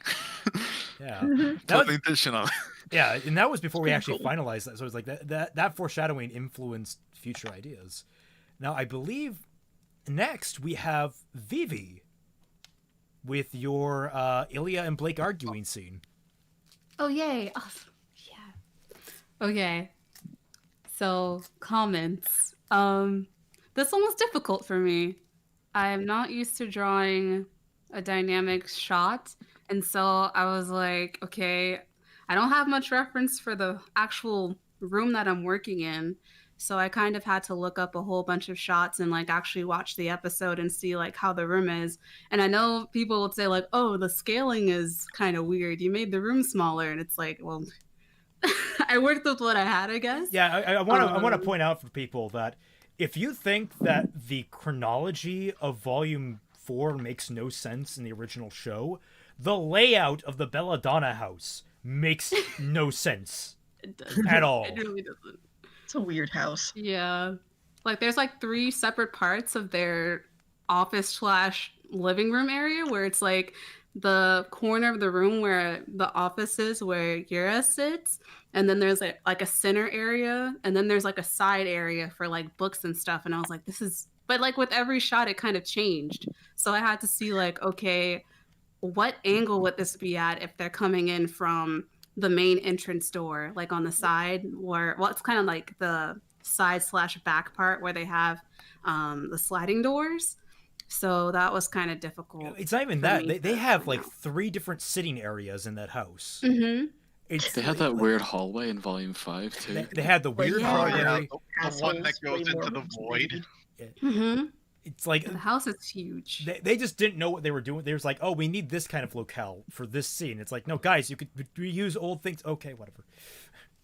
So yeah, we're kind of flying by the seat of our flying a little blind with this one. We kind of tried to solidify it a little bit, but I didn't think too hard about the choreography of the actual house itself too hard. Yeah. It's like I didn't want to just break away in the middle of it and say, oh, by the way, we completely redesigned the Belladonna house to make more sense. I didn't think that would really add too much to the show, honestly. Yeah, I mean, I really like the design of the house. It's just like the layout, like just like before with the other scenes that Floof did, just planning out those positionings and things like that for the scenes and making sure that when you do the actual layout of the house too, like the shots make sense. So just figuring that out on my own was kind of difficult, and that I made it work somehow. Maybe that's Kali's semblance. She's able to make the house like an Escher painting. And before people point out, yes, she is aware about the arms. That's also on me because I did not catch that. Yeah. Ilya has like she has stretchy extendo arms. If you look at Ilya. She's a lizard, you know. Lizards can do weird stuff with their bodies. It's fine. That's racist. They just regroup longer. Don't worry about it.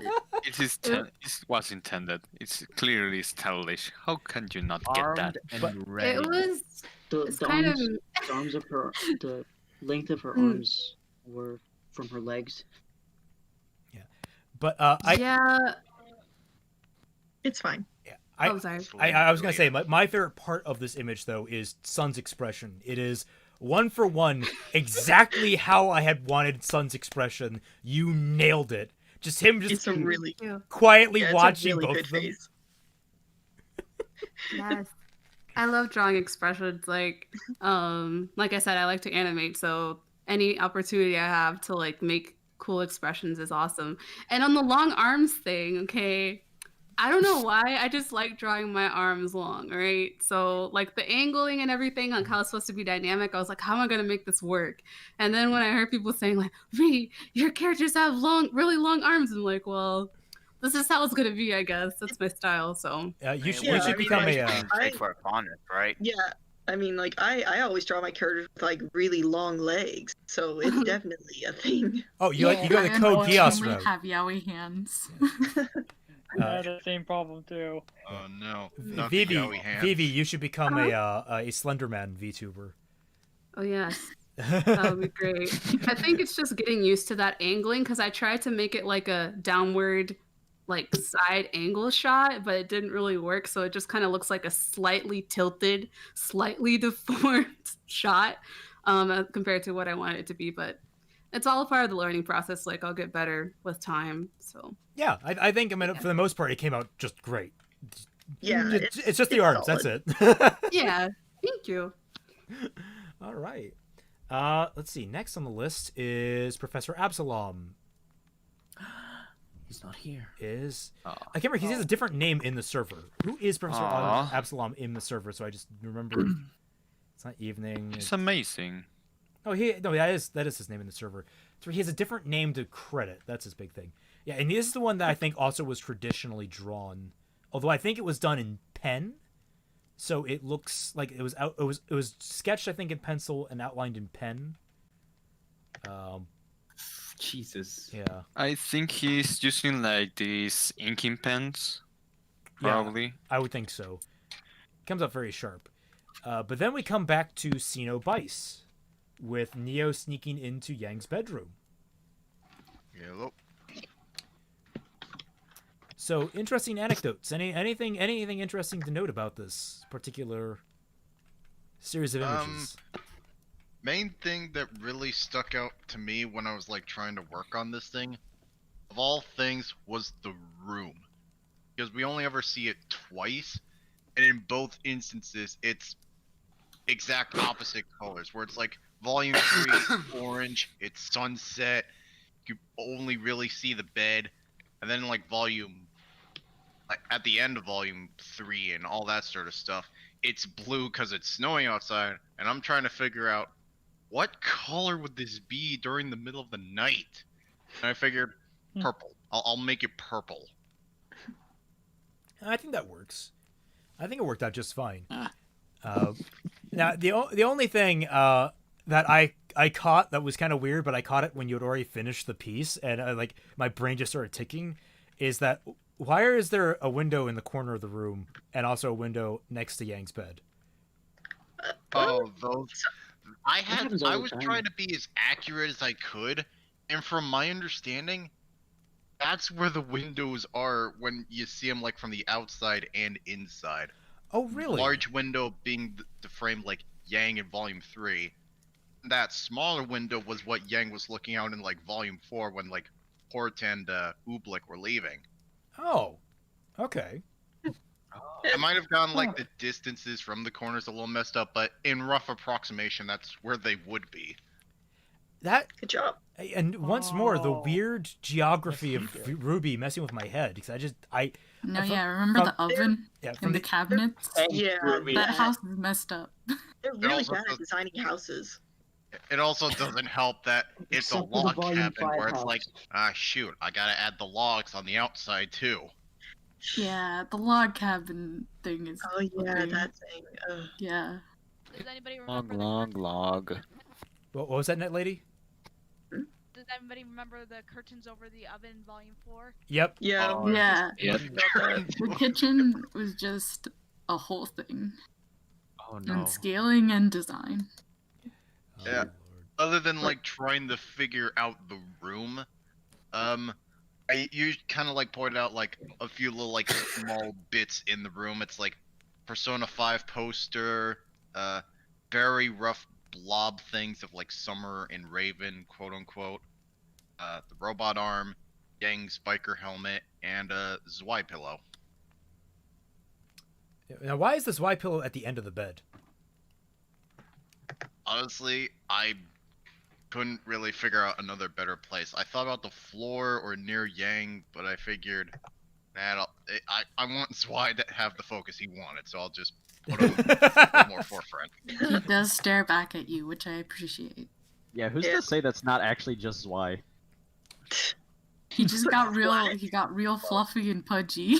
Yeah, that's pretty much the stuffed brother. It's Chibi's Zwei. They crossed. No, guys, that's what they did with Ainz. Oh no! Oh no! History repeats itself. Yeah, I don't want to be a marketable plush pillow. And then that flows right into. Oh, this is Rudolph stuff. We need to get Rudolph on here because he had like the Neo backstory stuff. So good. Kagas. Yeah. Poggers. I know it would be a train wreck to have all the artists here, but God, do I want to ask so many questions. I know. Then we have Lumi, going back to Lumi, not Liubi, Lumi. With Neo and Jane Doe, the big Jane Doe reveal.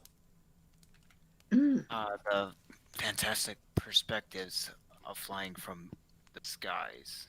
No, that was Rudolph. Lumi is the one that did where we're seeing it from the perspective of Yang, looking at Neo, and then, pop, nope, it's just Jane. Yeah, that was really good. Yeah. Any comments there, Lumi? Any interesting anecdotes, notes? Oh man. Okay. First off, I was just really happy to Neo. Just gonna say that because You kind of cut out there a little bit. oh no. Is it still bad? It's okay, but maybe try like repeating what you said. I don't think we really caught it. Basically I just said I'm just happy I got to draw Neo, honestly. It came out great.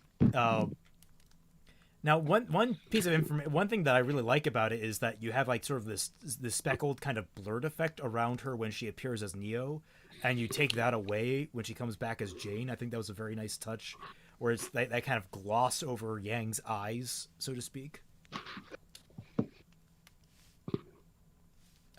Yeah, that's in retrospect, I could feel like I could have added a little bit more of that, like around the edges, maybe make it look like there's an eye looking at that image. You could have, but like all the same, it came out just how I had hoped, which is just we're looking at Neo and we're finally getting that reveal that, oh, it wasn't Neo, it was this girl in a nice little blouse all along. I like the casual sort of outfit you gave her as well, because it's very nice and simple, but it also still like it kind of like fits in with her brown-haired persona really well, I think. And I guess if you want to talk a little bit about like how you came up with sort of that design on the spot, maybe. Oh, I mean, Celtic gave me some ideas himself, like mention the blues and just make her look really simple compared to how Neo dresses. So I had a pretty good idea of what I wanted to do. My only thing was that I still want to give her like something that's a little bit, that stands out a little bit. So that's the reason for the bow. It's really cute. It's a really cute bow. Yeah, it comes off very much like it is something that she would still wear, but it's something that like, she just... It's something that was available to her, and it was the only option other than her clothes that were like getting dry cleaned, I guess. I mean, all the same, like it really does stand out as like just a nice, simplified version of clothing, but it also is stylized enough that it feels normal in RWBY. You notice that sometimes there are characters in RWBY that are wearing like normal clothing, and it just kind of looks wrong in RWBY. So.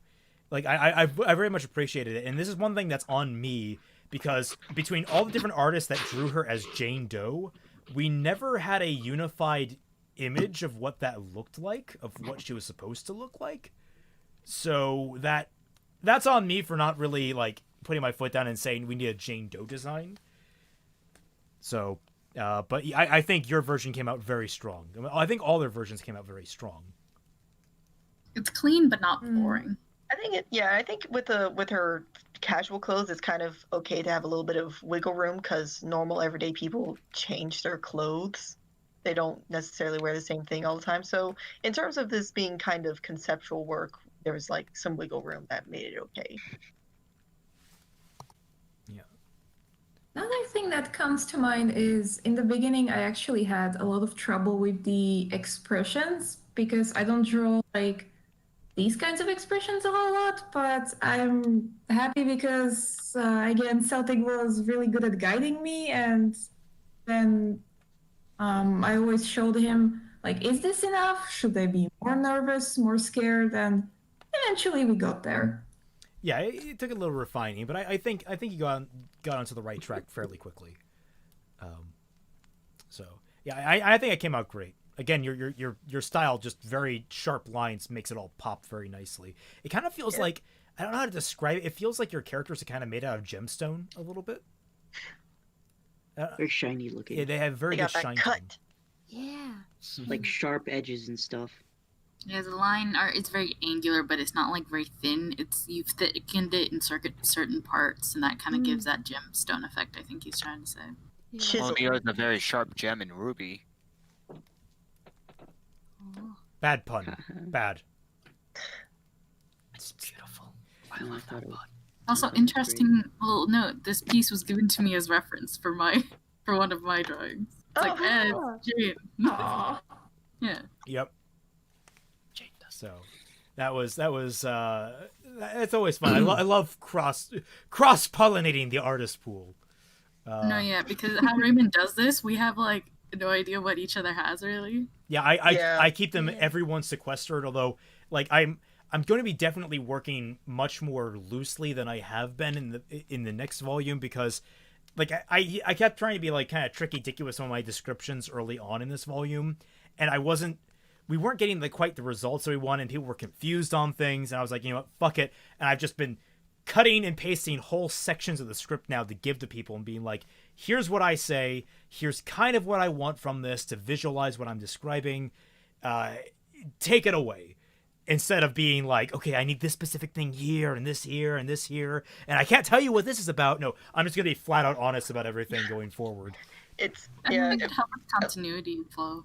Yeah, at least I don't think you were as bad as you were last year, the very first time you did this, because when you tried to describe the first scene I needed to draw to me, I had no context, and I had to needle you for it. Like, okay, so why is Ruby looking back at the stadium looking all worried? Like, what is I was trying to be so tricky about that, and it was really bad. I feel so bad about that, but like I mean, ultimately the results came out just how I wanted them, but I think I gave everyone more heartache than they needed. Yeah, I had to pry it out of you, but you were definitely better about it this year, and it's good to hear that you'll continue to get better about it. Yeah, especially since hopefully in next volume there a lot of the scenes that are pre-existing in the volume are not there. Yep. Like you said, most of it's just from the ground up. Don't remind me about that. I'm scared. Yeah, we're really branching out. It's going to be a lot more drawings, but a lot more interesting. It's going to Let's be just fun. do all drawings. No, it's not. Well, if I could do it all drawings, that would be awesome. But like, I doubt we could do that. Future volumes. Yeah. I don't want to see another frame of Volume 5 ever again. just give Bloof a 4-month period and he'll do all of it. I mean, I don't doubt that. I guarantee you, if I just sat down with Floof and just like storyboarded it all out, I could just maybe that's what I do next volume. Just sit down with Floof, storyboard the entire volume. I mean, and just distribute it. If you just had like a handful of backgrounds to cycle through, and you could put the PNG cutouts against those backgrounds, that probably pretty much do the trick. You could do like semi-puppeting where it's like, here are the models, they're 2D. Yeah. Here's the rough background. Talking. Also, there's multiple like animators on here. You could have several people storyboarding, so the workload is easier. Yeah. I mean, yeah. Yeah. I wouldn't mind that. Just we'd have to. I mean, I have to think first. I have to know what Volume 5 is going to entail, and that is a lot of work that I don't want to put in until Volume 8 is over and I know where things are going. Thankfully, they're giving us a nice month off so that I can actually do some other project I've been thinking of doing, which is hopefully I can get out a comparison of Thief and Dishonored, which I think would be really interesting. But I after we're done with this, I want to think about RWBY for like a month or two. I know the feeling. You give yourself a break before you have to do Volume 5. Yeah, RWBY's not good for your health. It's not for anybody's health.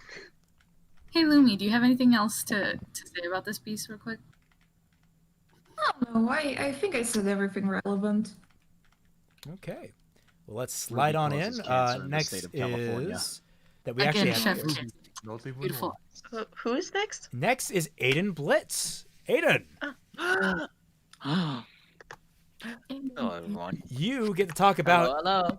one of my favorite scenes in the entire The volume, legend. which is Yang Gives Up. That's how I have it titled. And it's just this was great. it was. This came out so well. You have a real feel for the dark colors, man. Yeah. So you want to talk about the scenes in particular? Because you have 3 images, well, technically 2 images, and one's just cut out of it. We have the Yang Gives Up, and then Roman meets Neo scene that are back to back here. Any interesting anecdotes you want to bring up? The thing with the whole first image was that, okay, it's in a dark setting. Where should I go with it? Is it too dark? Is it too light? Sometimes I have to think about like where the position is gonna be for like Yang and Neo. Not to mention I had to like scale down Neo because she was like, you like look at her from a different direction. She's like, it's just as big as Yang. You look at the fat on her thighs. Look at the what? It's for Yang. It's more or less trying to make her look a bit more like Raven in a way, with how her hairs look, there's no life in her eyes, and with those eye bags around her. You know what I mean? Yeah, I think you nailed it. I think you nailed it on the head with this. Because this was exactly as I kind of had it in my head. It's just I wanted it from Neo's perspective, looking down on Yang with the blade to her throat, and Yang just being like, fuck it, just get it over with. Which I think you captured that expression perfectly. Yeah, I was hoping there was no like such sort of like any of your finishes when it came to like straddling. Oh, but what? Oh, choke me. No, we're not going there. This is a family friendly stream. Thank you very much. Oh, You didn't have to say that out loud. I don't know that. And I gotta say though that Yang Gives Up is very likely my favorite piece in all of Fixing so far. Wow. I would agree with that first, but there are a few others that I like very content there. Very like professional. Like I said, Neo's like perspective as she was like falling from the sky was like my damn favorite. Yeah. But as for ones I made, well, yeah, I thought Rudolph was going to be find here, more. but I guess not. I guess he's at work. Because like I have a couple of favorites that are just all over the place. There's just so many good options. You guys really just outdid yourself this entire volume. And of course, following that up, we have the official Roman meeting Neo scene, where he's offering her the end of his cane. And just I was tempted to like draw like a comedic shot where Neo just accidentally pulls the trigger and it blows off the cap. That would have been fun. Though I wanted to like one big thing about this particular image that I wanted to convey was that a lot of time had passed for Roman. And one of the things that really does kind of both annoy me, but thing I kind of like is that in a lot of flashbacks or a lot of storytelling where you have like prequels and such, they do their damnedest trying to answer like every little question of why a character is the way they are. We're like, oh, how did they get their hat? How did they get their cane? How did they get their outfit? like how did Roman get all these things? He just got them. It doesn't need to be super complicated or meaningful. He just had these things and he liked them. It's called fashion. It's called fashion. He went to a store and bought things. What do you want? So it was kind of Sears important. catalog. It was important to show that even young Roman just had this very clear image of himself, and this is where he's at when he meets Neo. Anything in particular about the Neo scene you wanted to point out, Aiden? Let's see. Trying to get like the right shot for it. like 2 different angles. You can see from Neo's and Roman's as well. Sometimes you had to like make Neo like he's gone through so much shit.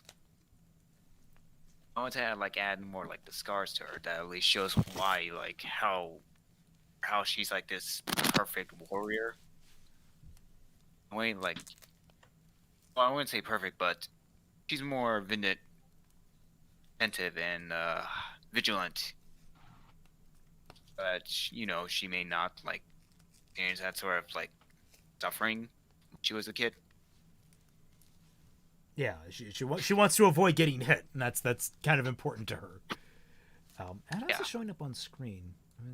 Aiden, I really like your stuff. When the Yang thing first came up, your style is very dark, and it was a very much like style shift that I enjoyed. That's what I've been told before. Yeah, I want to add, Aiden.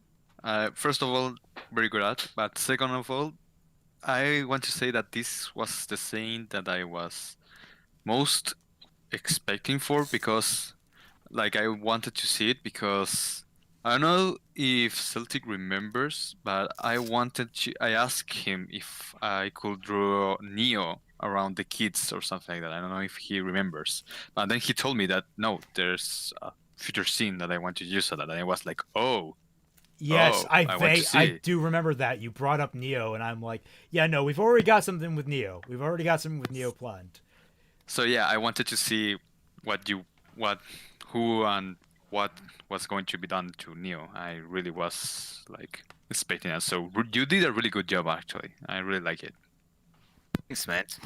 Aiden, did you make the design for Neo? Because I noticed there was like, I was surprised. I was like, oh, there's a design for like her as a kid. How was that done? I had McNeil like give me a reference. Yeah, basically what I did is I looked up some of the most depressing images on the planet, which is like Japanese orphans after World War II. And like, oh wow, you ladies and gentlemen. So I was like, I needed to go. Remember my rule of children in fiction: if you're going to hurt them, go hard or go home. I mean, that's pretty good. So Raymond's Black Adventure.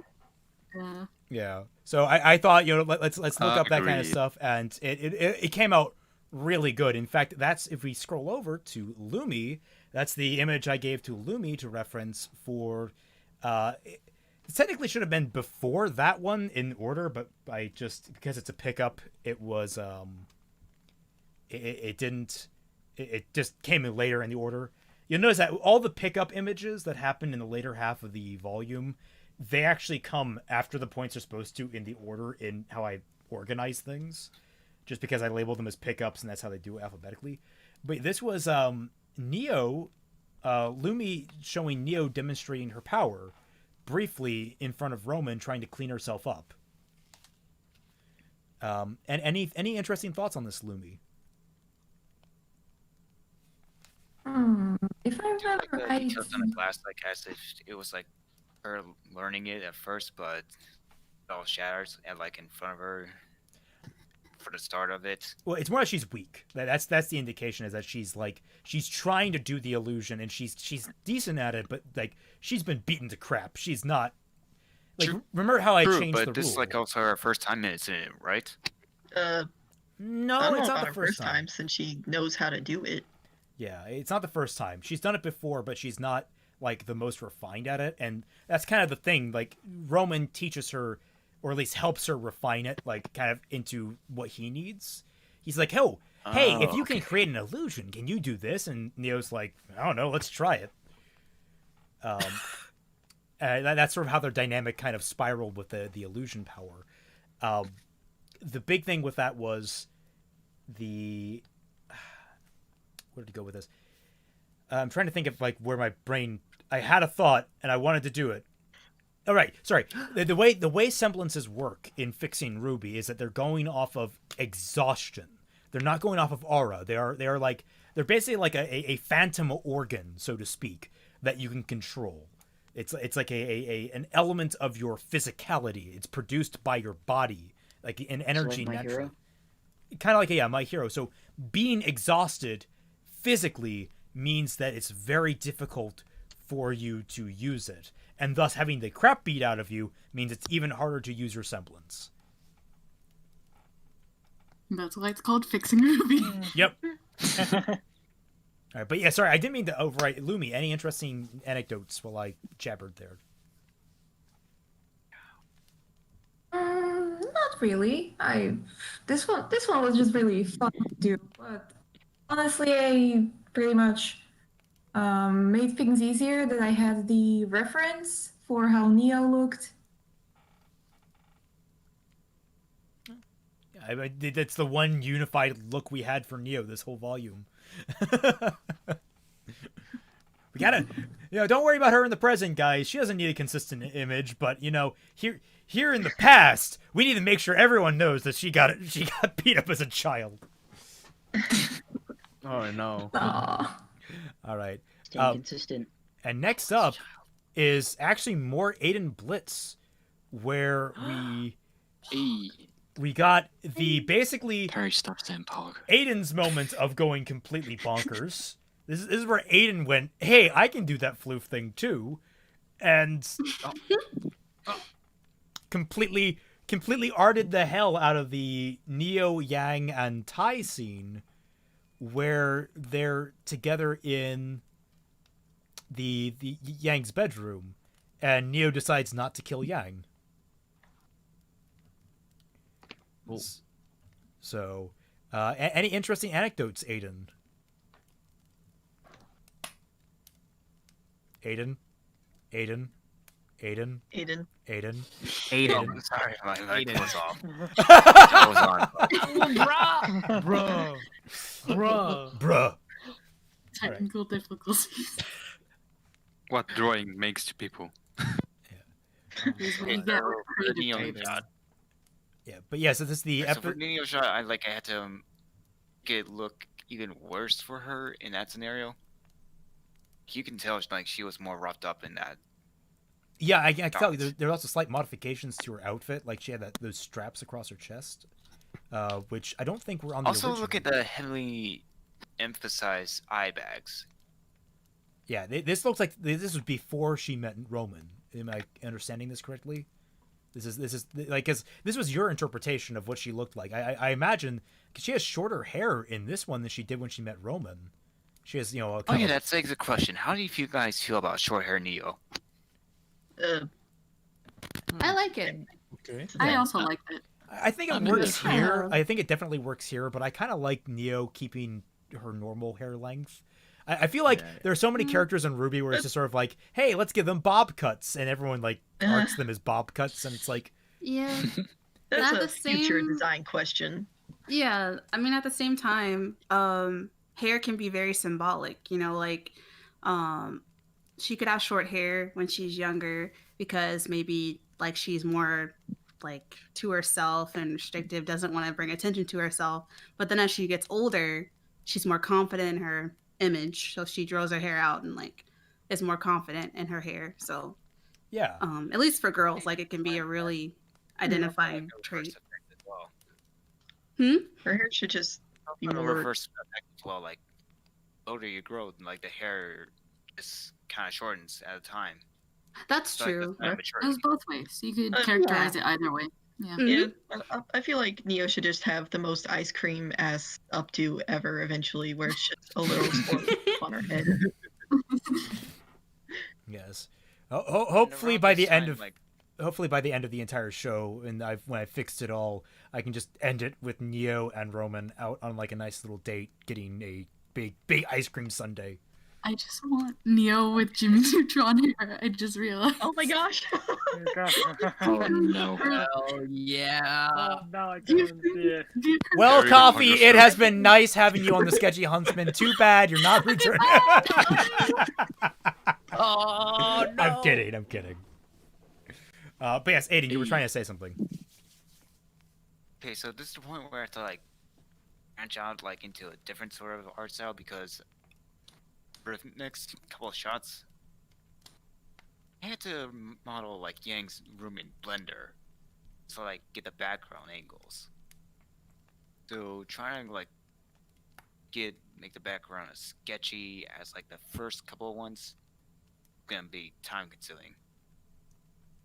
Yeah, I figured out it can also work as like a narrative, like storytelling, really speaking, because shots like illustrate those two being in a very, very intense and terrifying mindset. So when you see like the shot of Neo just like ramming her blade into the ground, kind of like their world like shattering, world in the abyss. Yeah, they are back in like clean, dark lines, in a way. Yeah, I noticed that like when she stabbed down, you have like all these little fractals coming out of it. I actually really like that effect. I'm not entirely sure what it ultimately is supposed to. I guess like shards of metal or something, but like it creates this nice staticky and energized feel to the entire piece. But it wasn't like sort of that. Think of it like their illusionary dark world. As I said, in the first like few shots where they were just like darkness was consuming them, so Neo just like snapped a mouth out of it. Okay. Yeah. Okay. See, this is what I mean by like giving the artist a little more authorial intent with this, because that's stuff that I didn't even notice, and I'm the one asking for the piece. So it's like that's details like that, really fun to see. Also interesting to note, well, a second reason as to why I like made these several shots was just like paying homage to like the illustrated story that Yang told in Burning the Candle during Volume 7. In Volume 2. You know, the one about her looking for her mother with Ruby. Yeah. Yeah. I mean, like Yang has been sort of like the storyteller of the group, maybe? No, I mean, she does tell stories, but I guess they all tell stories in their own way. Okay, where was I going with this? So we have Yang on the ground, and we have, what was your inspiration for having this fade-in of Summer Rose on the wall? Well, it wasn't like Yang just wanted to see the easy way out of it. And she's always, the sounds of it, like she always had like this admiration, like seeking comfort for Summer as like her mom in a way. And like when she's been left behind several times already, she just wants to like, she doesn't want anything else at this point. She just wants death. But she can't even be granted that. She can't even be given a safe haven. The afterlife. You know what I mean? Yeah. So then we have So I figured like her having like a memorial of her second mother would be fitting. Yeah, I think I mean, it came off. It was a little weird at first, perspective wise, because I wasn't quite understanding what was happening here. But when I finally connected that she was sort of like looking over at this like this picture on like a wall that she had up for her mother, like that kind of clicked to me, and I thought it was just really nice that she was connecting those two elements and re-emphasizing that Summer wasn't just Ruby's mom. She was Yang's mom too for a time, and like there was a lot going on there between with that family that it makes them feel like an actual family as opposed to what we're getting in Volume 7, where Ruby is the only one torn up about Summer having her form taken by Salem. Like, so I like you're connecting those things, and I'm hoping that when we get to Volume 7, I get to play with that a little bit more. God, that's a far way off. Got a lot of time to think about it. Yep. We have Neo looking down and being amused by Yang's self-deprecation. I mean, just some great stuff here. Neo fading into the shadows, which is just I love. I mean, this all came out very well, and it is one thing. I also made one note about like the eyes in particular, like different colors. Oh, yeah. They are different colors. Yes, you did that. I made a suggestion like how and different color eyes would show like her negative emotions, but having like brown eyes would show more positive emotions. Yeah, well, it's like it's also part reflective of how she's losing control of her semblance, or she's not losing control, she's still regaining control of it after being so horribly injured that she just can't physically do it. And that was the intent behind her not having her hair strip or the eyes color changing. And so she's getting a little more control back. She's obviously able to do illusions, but it's not complete yet. So it's great on that front too. You have the scene with him sitting down next to her. You get the summer thing. You get the summer thing right where the window was in the other shot. Again, the actual geography of this room is a mess. I had to take what was shown in Volume 4 and Volume 3. Yeah. No, you did fine. Trust me. That's the geography. I was one of those things I did not think I was going to be concerned about, because I didn't realize it had been so wonky until we actually came down to the drawings. And by the time I realized it, I was like, well, I can't do much about it now. This would be something that if it were a full 3D show, I guarantee you we would have ironed out almost immediately, because it's like, oh, we would actually need to model this room. Floor plans. Yeah. Now, what was your decision between not quite showing Neo when she reappeared? Because I thought it was an interesting choice, because that's how I wrote it, as she reappeared, but you only had like this sound, which was part of it, but like you didn't have Neo fully reappearing in this shot.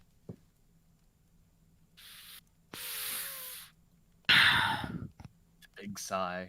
I had an image, but it was overwritten. Oh.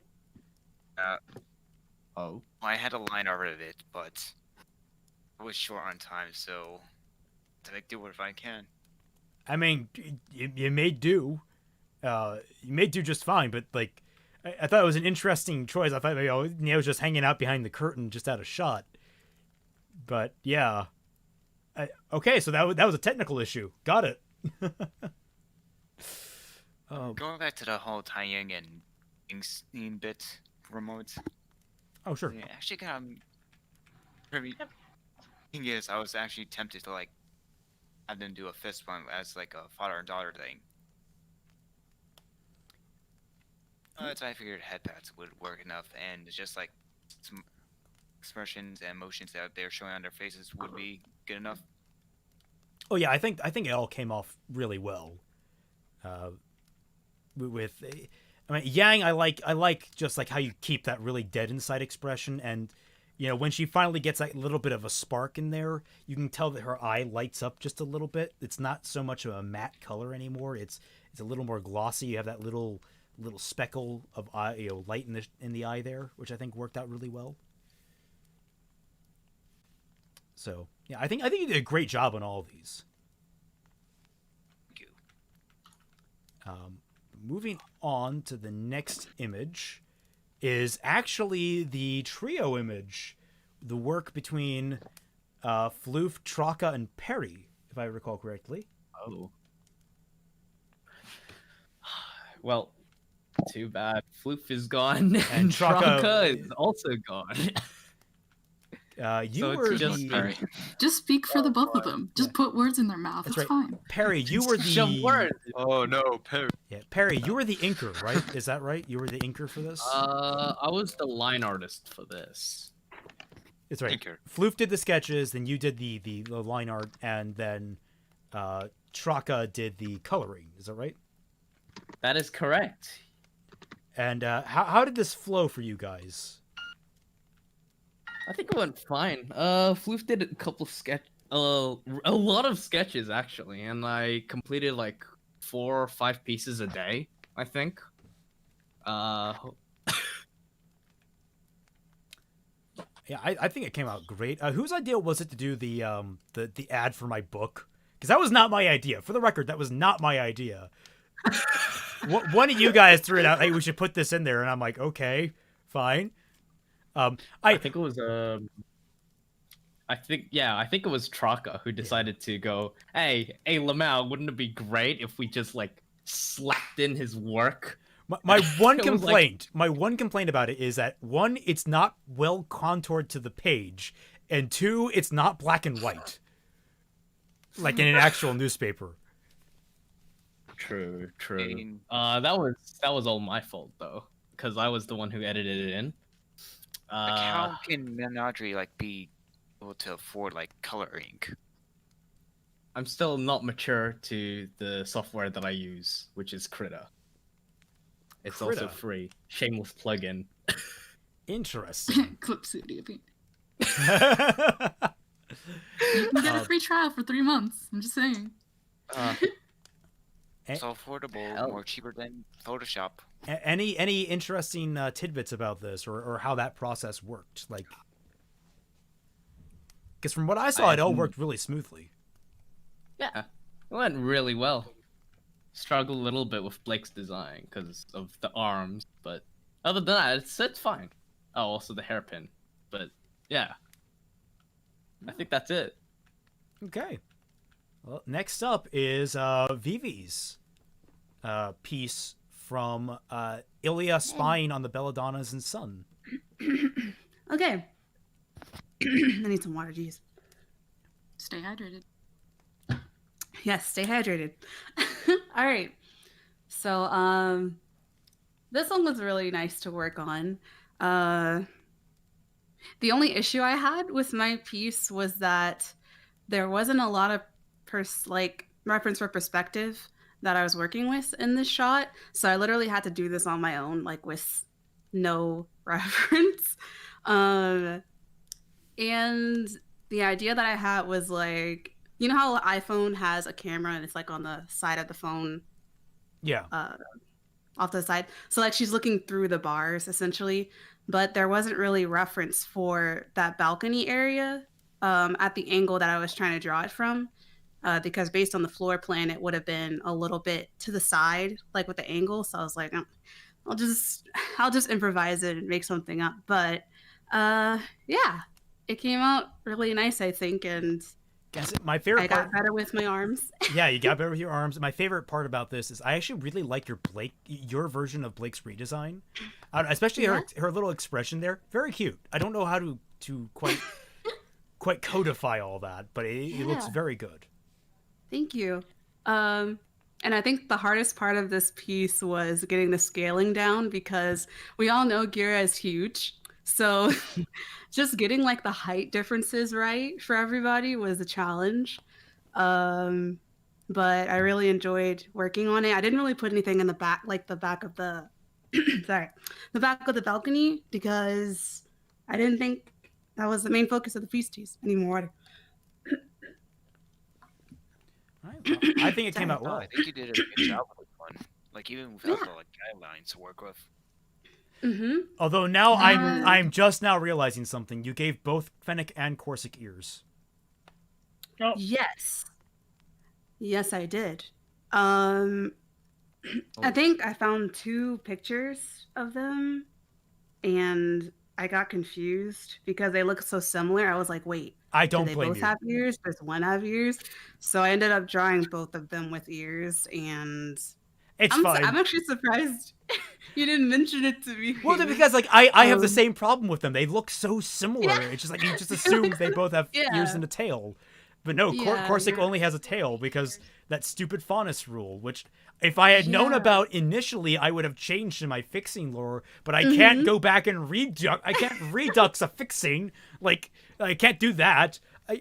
I've if Ruby like fucking retcons everything, you can do the one thing. You can do this. You can do it. It's fine. I've had enough retcons, and I've had 1 or 2 major retcons where I've had to like really work at making it fix in my own fixing. I don't like doing that.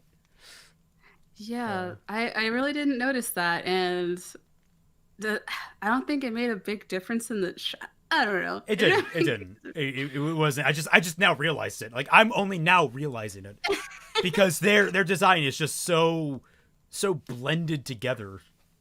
Yeah, that's cool. But drawing the scroll is really fun, and the hand position was kind of difficult. Like getting Ilya's hand to look normal was a challenge. I had to actually look at my hand, like hold something that was partially see-through and look at my fingers through the... I didn't realize that she has little spots on her It thumb. is transparent, oh yeah. Yeah. So, yeah.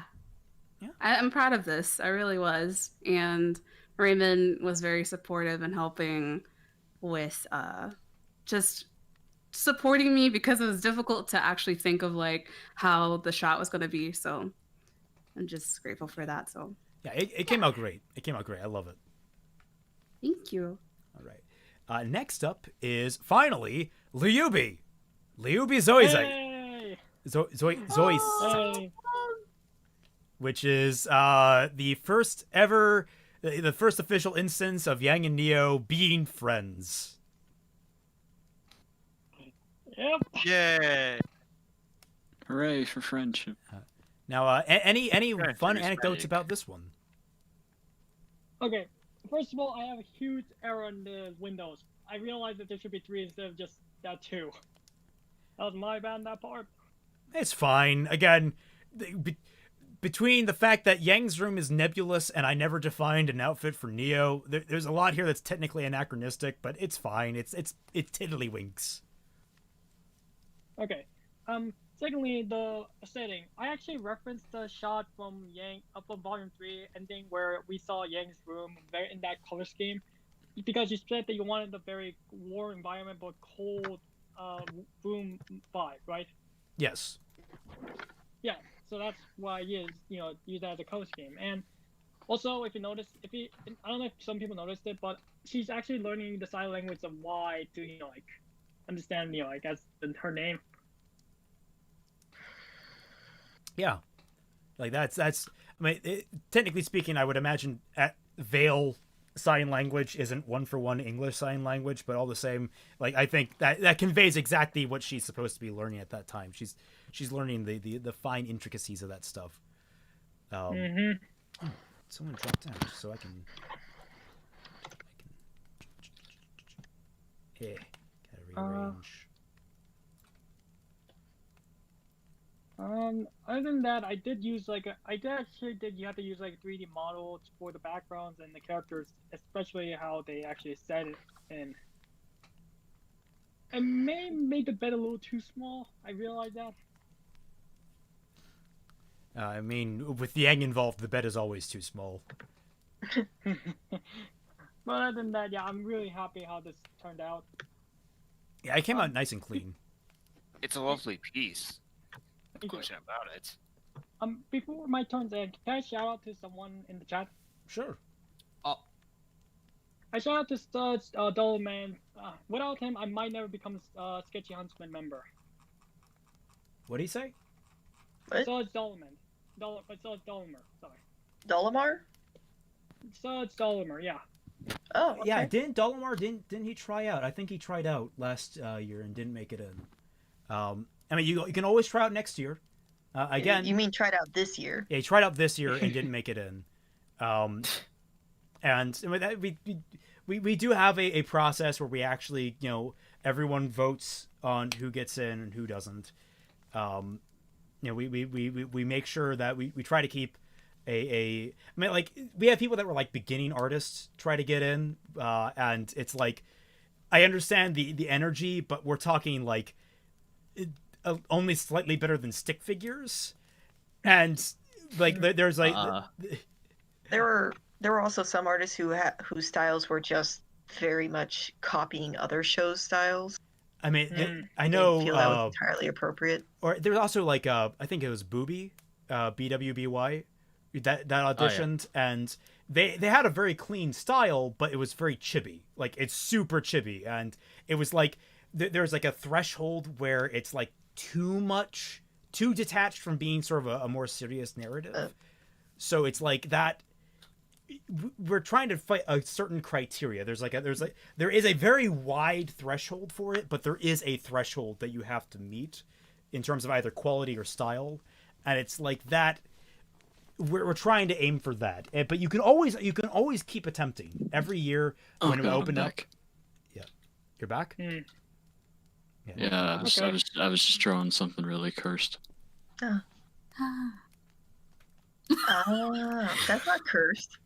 Oh, great. Oh, God. Post that on Twitter and put a link in the chat. Oh, Christ. In the chat, she just posted Jimmy Neutron hair Neo. Swirly Oh, my Beautiful. God. Not too swirly, not too swirly. Yeah. Oh, my God.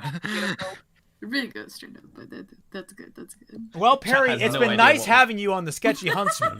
That was Bree. Hell yeah. Bree, it's been nice having you. Sorry, I get you two confused because you both kind of have troll tendencies. Yeah.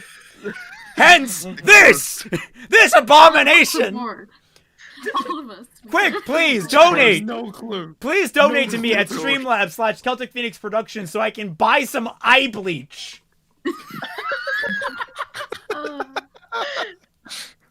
Sounds like a plan. I think they make the drinkable kind now too. Oh, perfect. Just what All we bleach wanted. is drinkable if you have enough balls. That's a good point. Yeah, but not all of them have delicious chocolate flavoring. I still prefer eating my anime. Chocolate flavored eye What about- bleach, now drinkable. What about Neapolitan flavor? Neapolitan isn't a flavor. Like the Sunday cone that you draw? They're 3 flavors put together. Like this absolute ice cream. But if that's it for that, we can move on to Redlock and the friendly Spard.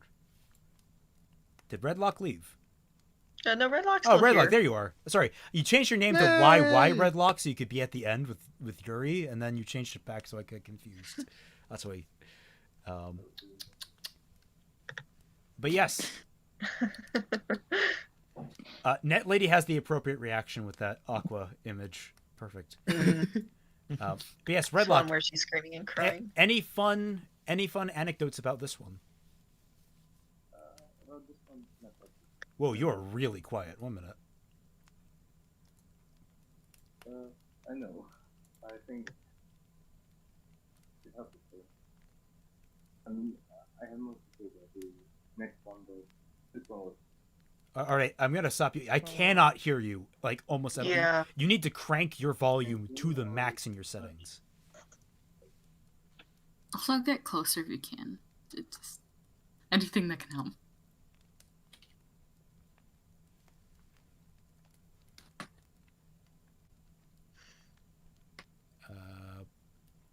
Can you hear me now?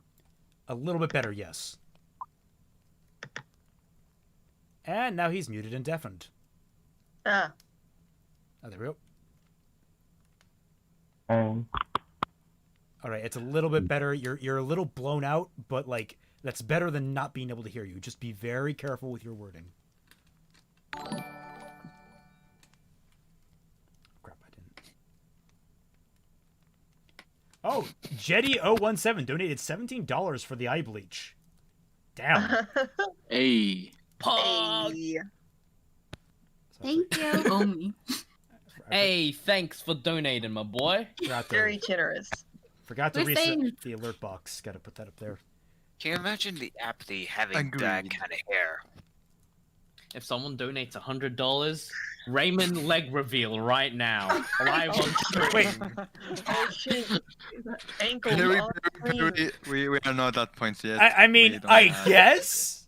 I have nothing against showing off my hairy freaking legs, but okay. Show us your ankles, Raymond. Do it for the Oh, view. fucking ankles now? You might as well open up an OnlyFans.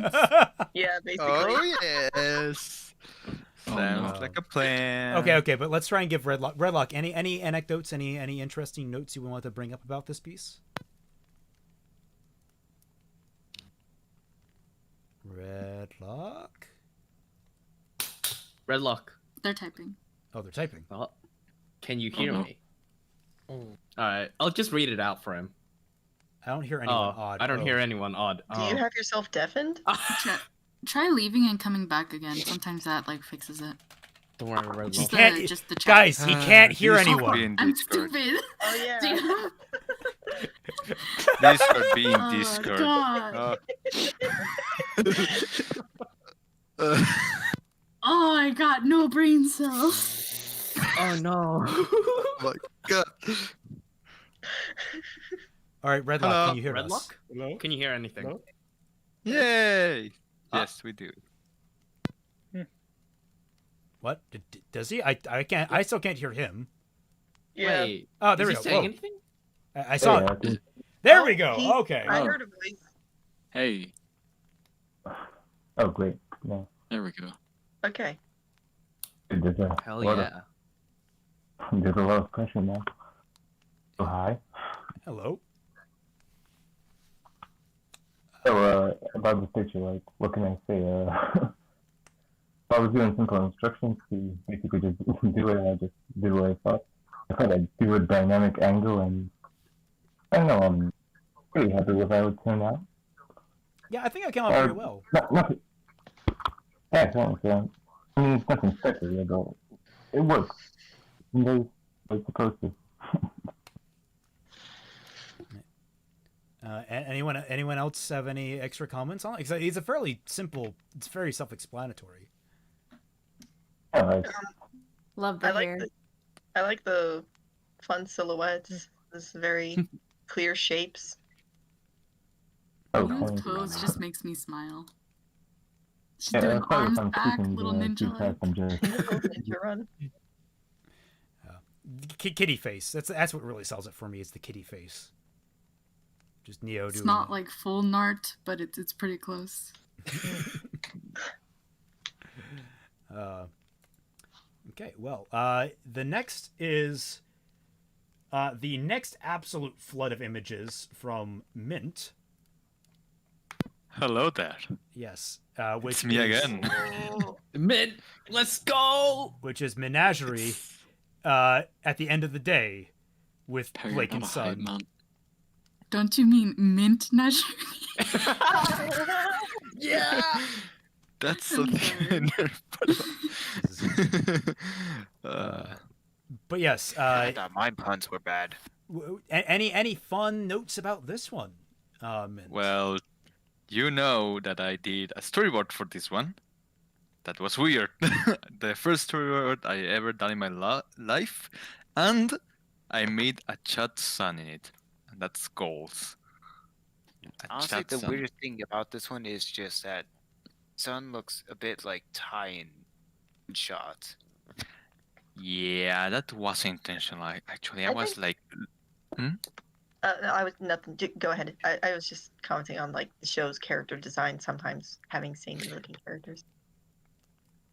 yeah, it happens.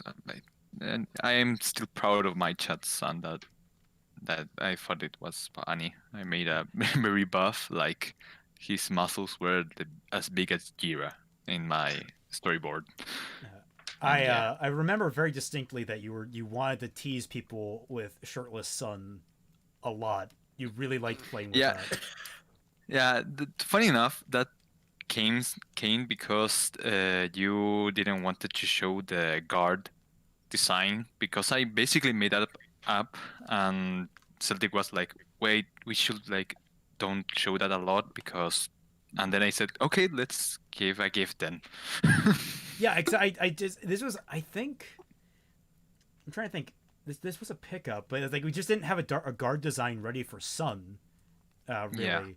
So with all that, it's like, well, we don't want to just show off this thing that we didn't have before, like just we're gonna use for one scene type deal. But he kind of convinced me, like, oh, we gotta show it for at least one, kind of tease him in this outfit. And I kind of like what we see a little bit of it. You know, he had the gloves and the weird black vest type deal. I think it worked out rather well. Happy little yeah, accidents. Yeah, I really like the black thought- on Sun actually.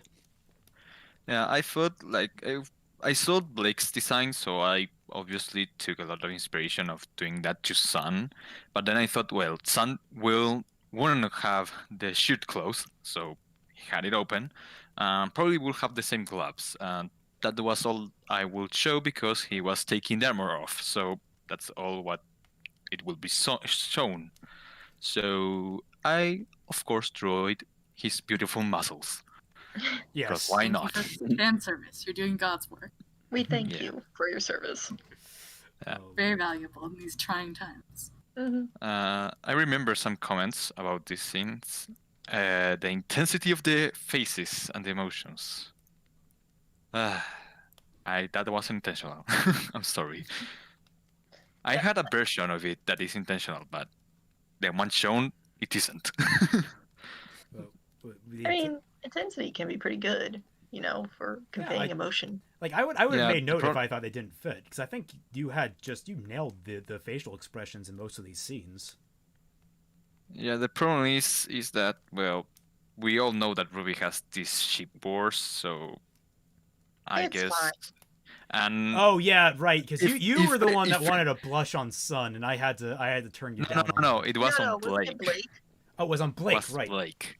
Yeah. And I took it off. But the reason I put it on Blake is because, well, he's seeing Sun topless. Like, who wouldn't? But then Celtic pointed out, and I was like, oh yeah, I forgot that Ruby is toxically known because of that. Well, yeah, and So- like the thing I also pointed out is, even still, this is like her billionth time. Like this, they've been at this a couple of months. They've been in the same guard. Been at this. Yeah, they've been at the guard for a couple of months. She's used to seeing it, and it's sort of like, yeah, they're nice, but it's like they're not getting me the vapors. They're not. In yeah. fairness, like Sun regularly goes around with his shirt open, so Yeah, there's but- a lot of desensitization. Yeah. I mostly remember that small scene in Volume 3 where Blake blushes, and I thought, okay, that might work. But then, well, as you all know, it wasn't a good idea, and I took it off. The fact is that I read some of the comments, and it still made people think, oh, Yeah, they're planning this, and people still got the implication that you were kind of initially gunning for, Yeah. which I mean it goes to the credit of like just the way you drew the faces and how that worked. Like it works out really well. I think. I mean, I was trying not to ship tease these two. I was trying to avoid that. It just accidentally happened that way because they are close friends. That's the implication here, that they're very close together. And I also like to think maybe that the people who picked up on that stuff have Black Sun on their radar anyways. Like, Yeah. that's just the ship they're into. yeah. But okay, sorry to everyone watching. It was my fault. I mean, Black Oh, Sun no. is a good ship. It's horrifically one-sided in terms of quality because Sun's such a good boy and Blake is such a Blake. Black. Chat Sun versus Black. Then you have She's the Blakiest of all Blakes. So I kind of now- want to get through this a little faster because we are taking a little bit of time. But what? Yeah, I can speedrun. I can speedrun my thoughts. Trifa, that was all my design. Celtic was kind enough to let me do whatever. And the funny thing is that I didn't thought of the Spider-Man Easter egg, kind of like she wears red, blue, and black, and I didn't thought that will be Spider-Man related. So, but I really had fun. Like I thought the combination was cool, and then someone pointed out in the comments that, hey, that looks like Spider-Man. I was like, oh, oh, and I really had fun drawing Trifa. The like color, like the shirt, that the red thing that she has, that was also tried to make it a little bit stylish with the black thingies. So I also make her like have these like thingies like scar. It's a very small detail, but in other scenes you can see that when she activates the ability, that thing like expands in her body. So yeah, I try to do that thing as well. Oh, like the visual element of resemblance type deal. Yeah. Yeah, that's really cool. Yeah, Ilya, I did that weird this thing where she like blends with the background. I really had much fun doing that. I literally make like 4 like things like from different angles and stuff like that. The thing image, and I like make a cut it and stuff like that. Now, one funny thing, the other guys that are with Trifa, Ilya, and there's one that looks like Celtic, and that was completely accidental. Yeah, I never brought it up because I was like, like, oh, it's just a design. I don't think he meant anything by it. yeah, that's a funny thing. At first, it was just a simple design. I literally make the line art, and then I like thought like, wait a second, this guy looks like Celtic. Oh my god! And then I painted like look like Celtic, but originally it was going to be totally different colors. And also I make him lose an arm. Doesn't have an arm. Oh, I never Make noticed that. Oh. He doesn't have one arm. Barry, stop whispering. Yeah. So yeah, that's with that. And he has the pleasure of being drop kicked by Sun, as a matter of fact. That was a great moment. Well, yeah, Yeah, there, bam, there it is. I try to do the animations things. I don't do animations. I'm mostly everything I do is self-taught.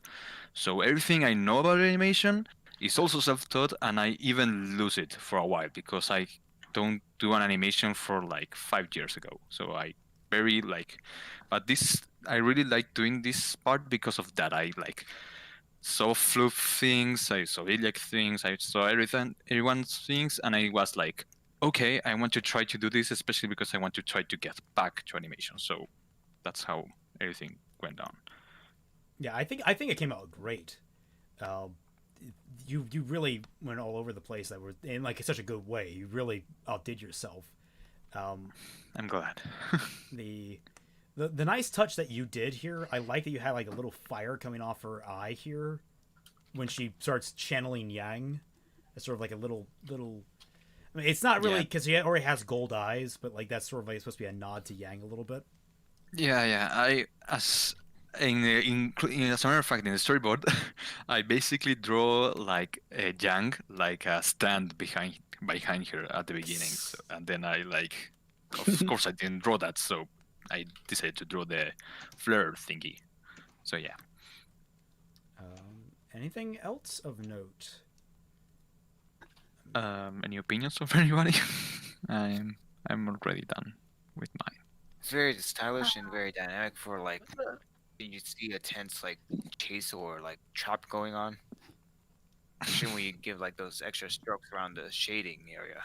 Adds a nice detail to it. And on that, I will leave. Oh, you're okay. heading out, See you, Aiden. Hi, Aiden. Hi, Aiden. I just want to say how it was like a really cool actions that I thought you made. And Ryan Carson, by the way, in case you didn't see my message in the chat, it's he likes your Trifa design a lot. You just wanted. Yay! Yeah. It's a great design considering how ugly she looked in the show. As a matter of fact, I didn't remember her. Yeah, like I just remember like I did not like her design because it was sort of like she was wearing. They all wore those bodysuits, and like I thought your rendition of them was a little more. Like they were wearing much looser armor. Only Ilya really wore the bodysuit, and I think that really matches her better. But I think that in the actual show, Trifa doesn't look all that. She looks kind of like unappealing. I don't know how to describe it. A lot of the modeling and design leave a lot to be desired in RWBY. Yeah. Especially right after the fall, where they're trying to like figure out everything. Still. Yeah. And I had a comment on the style. I was thinking like when I saw the art style for the first time, I was like, that looks like JoJo, like with the dynamics of it and like the thickness of the lines and everything. Oh, if you follow her on Twitter, you know she's on. She's all about JoJo, the art lead. Aaron Zeh, not Aaron. What am I thinking of? Well, I followed her, and she drew a lot of JoJos. Well, and I it really fits her like style JoJo's. more. Very more European style, not so much anime. She does anime good, but it's you can tell she's more comfortable. Not exactly where RWBY is, but a little more grounded. It's cool. Thanks a lot. About JoJo's thing, I really like JoJo's, so I obviously took a bit of inspiration. Some of the muscle thingies, I was inspired by that. But it's mostly amalgamation of things. But I really have fun doing this. Came out great. I think it came out awesome. I'm glad it did. Hell yeah, man. So next on the list is Net Lady again, with the crew Hug It Out, as I titled it, which was the team saying their goodbyes before splitting at the Kuroyuri Pass, or heading towards Kuroyuri in that such way. Any interesting anecdotes about this one? I just want to draw something cute. I think you succeeded, and I think Crow agrees. See, he's giving a thumbs up. Yeah, I remember a lot of comments really liking that thumbs up. A lot of people like that. I just want to make something comedic that's so cute cute. because I did like what the speech Ruby said, and like you know, and I made sure it had more like Ruby Nora interacting and Ren and John. Well, Ren and John, but just Ruby interacting. Yeah, and I think the comedy really was an offset because that was supposed to be a very dour moment, and in a summary like this, a little bit of comedy juxtaposition, it does well to keep people going. So It's also just cool because I feel like, ranger bonding. Or not even bonding, it's like, character interaction. Friendship. Yes. It's like, yes, of course Nora would hug Ruby if they're splitting up. Well, the thing is, they actually, I think they do hug each other, but it's so muted in how it's delivered in the actual volume, where it's just sort of like there's not a lot of energy behind it. It's just sort of like, like, we'll see you there. Okay. I definitely felt that with like the Ren and Jean hug in the show, where it's like no homo, but like still, it was like very stiff. All right, second rule of writing: if you're gonna have two dudes hug, man, it's gotta be tight. Gotta be tight. Tight hugs. Bro hugs. Bro hugs are some of the tightest hugs in the world because you have two guys filled with testosterone who are just, they have jacked up muscles. Just I do that secret handshake thing in between you. If you're not breaking a rib, it's not a bro hug, all right? This reminds me a lot of like those, what do you call it? Like it's like a slideshow type thing where they do like the anime scenes towards the end or like towards the middle of the anime where they're showing like the time lapse type thing. Or, like, yeah, it's like time passes. Here's some illustrations. Yeah. It's cool. All right, well, if there's no more comments, we can head on to the next one. I'm sorry we're kind of going a little bit faster now. Is Blighted in here? No. No, he's not, so we'll move on. Actually, is he online? I could see if he is. I mean, we'll just move on. We're already compacted for time. And That's next true. Fair enough. You can always make it in the next stream. Yeah, and then the next one is the absolute splur of things done by RWBY, who did the Giradana house fight. Yeah, that was crazy. So, RWBY, you wanna? Oh, okay, yeah. Oh yeah, okay, that scene. Well, then I wanted the scene to, first of all, I wanted the scene to feel like you're actually watching the show version of it rather than just, how to say, a drawing. So, for example, with this scene here with Saber and what was their name again? Gira and Saber. Gira. It's actually the scene I used a reference from the scene where Gira and Blake was talking, but instead, it's Blake, it's actually, Saber. Sorry, they're at a rave right now. It's not copy traits at all. Oh, sorry. No, I'm playing around with the scrolling. They're at a rave. Okay, but yeah, I used the how to say hang on basically I just saw the references and draw it, and well, it turned out pretty good, and that's it to myself. Yeah, I think these all came out spectacular. Yeah, thank you. Now there are some scenes, like for example, like hang on, what was it again? The one where the shot, the one of cat girl Bond is shot. When the cat girl Bond got shot, I intentionally not the background because to be honest with myself, background's hard, and especially the Belladonna house is pretty hard to draw. Yeah, I love how. Yeah, I was putting them in a rave, Vivi. That's what I was doing. But no, yeah, I noticed that like the backgrounds. The backgrounds in this entire house are insane. They're all over the place. You're not entirely sure. Like, it's very hard to get a firm grasp on where everything is, which you would think would be the easiest thing to convey in a 3D space, but somehow the show manages to screw that up. Mm-hmm. So I don't blame you for not doing like weird backgrounds. I do like how you kind of did the stab. That was really cool. The silhouette and the blood. Oh, thanks. That was a reference to when a Clover died. Like, I figured giving that shock value to it as well. Also, just a quick fun fact: when Guy used the table as a shield, if you see Saber's sword, I actually used the photo, use a reference where Celtic Phoenix used the PNG sword of Saber, was it right? Yeah. Use that as like his sword. It's like, okay, this is his sword then. Yeah, I did not expect that. You actually just went like, oh, yeah, you use this. We'll just tack on a few little flourishes to it. But yeah, that's the sword we're using. Like, okay, all right, that works. Yep. Obviously. Let's see. Another. Oh. You go. Another scene is with the two brothers. At first, I got confused. Like, wait, like in one episode, there's one scene that they have like an opposite element, but in another episode they change the element again. So I wasn't sure about which one to which. So but it's their back, so you can't tell which one's who. Yeah, well, I mean, I think part of it is that they have disposable blades. I think they just have a lot of them, and they all have different elements to them. I think that's what's implied. So. With Blake and Sun scene, originally, funny thing, it originally was like bright light, but I realized, wait, this is supposed to be like dark.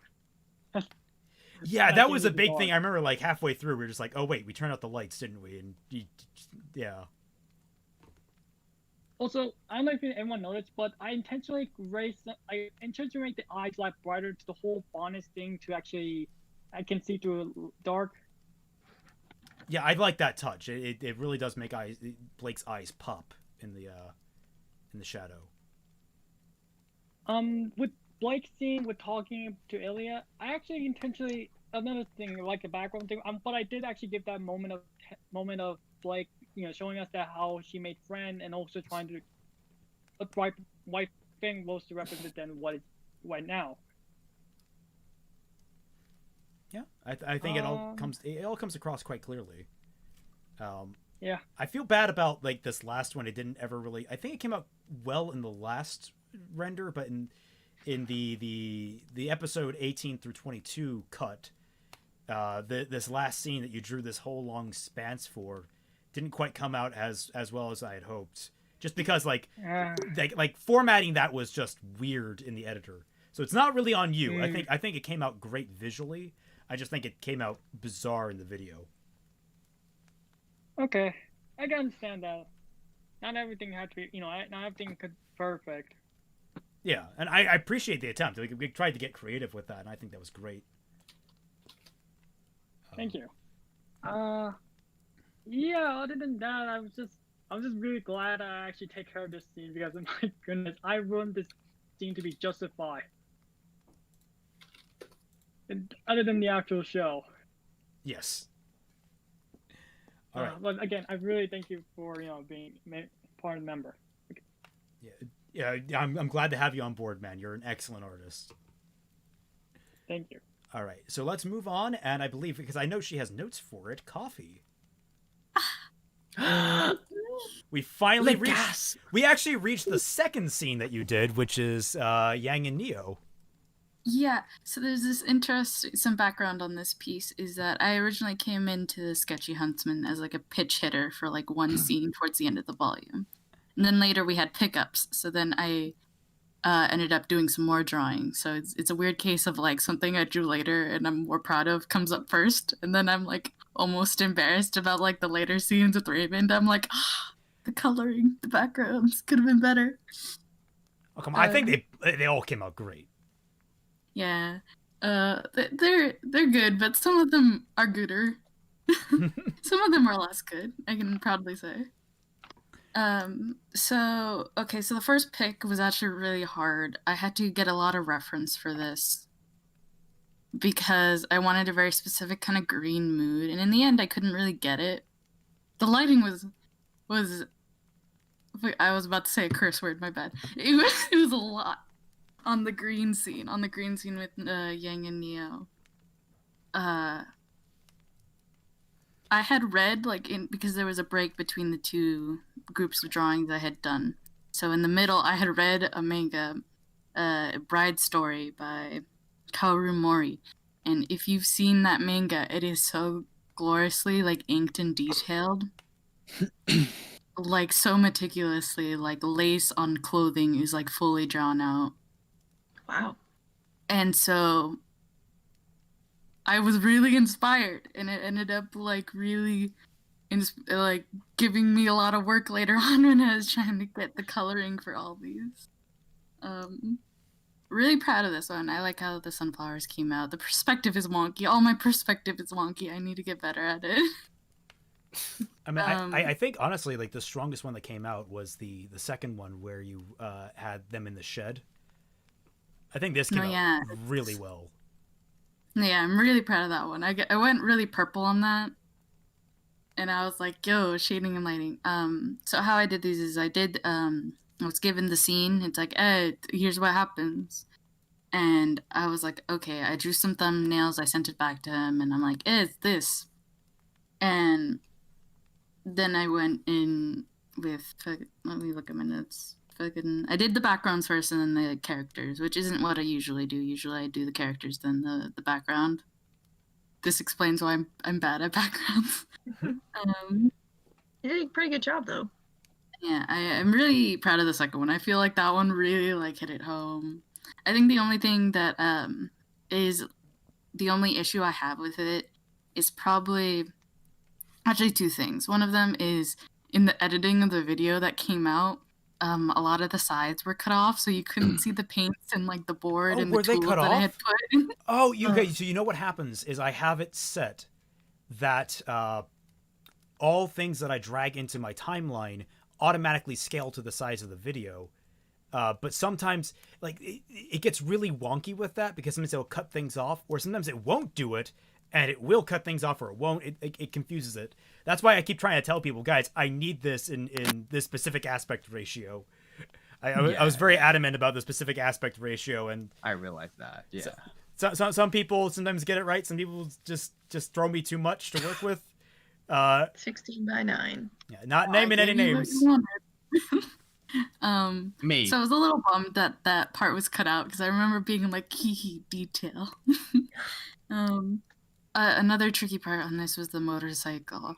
I had to get a lot of reference from the show and different screenshots, and then I had to cut them out and compile them to make it the angle that I wanted. And there's a little bit more motorcycle that I drew that isn't quite on the screen, but it's fine. Also, nice little Easter egg. I wrote Bumblebee on one of the tires, but I was mirrored on it, and it's on the front tire, which is almost completely black, so you can't see it. But I wrote that on there. I was like, I'm gonna write Bumblebee on Bumblebee. Name, what else is of note? Oh yeah, it is. Coloring was interesting. It's probably hard to pick up on fun. the screen. No, yeah, it's not note of detail, but God, so many lines. All that line in the background, it's I drew those by hand. I had a hatching brush, which helped a lot with the texture of the wood. Drawing Yang's new design was fun. I felt at first I was worried how it would come out with the coloring and stuff, but it really warmed up. Yeah, it was definitely. Oh, there it is. I saw it for just a second.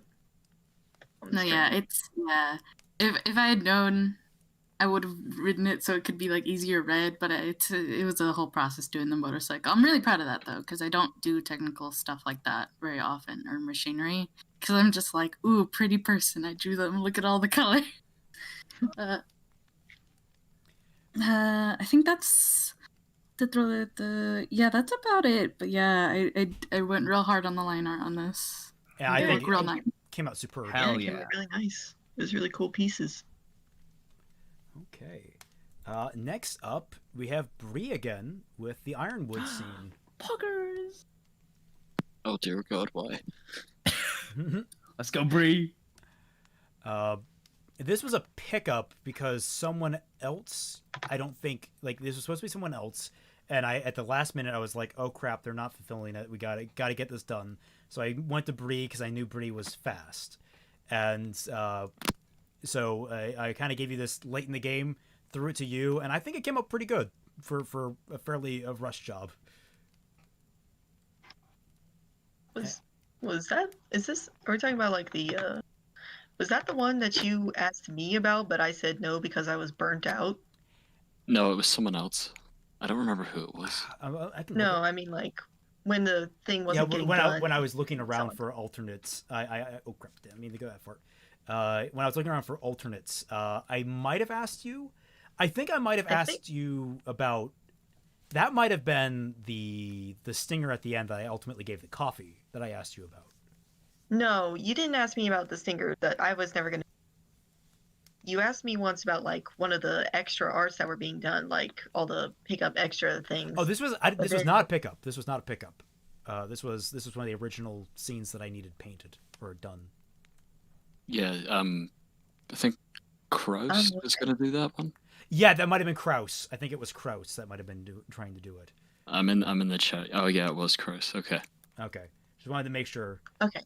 Yeah. Because Kraus ultimately he just couldn't be part of the project this year. That's fine. That happens.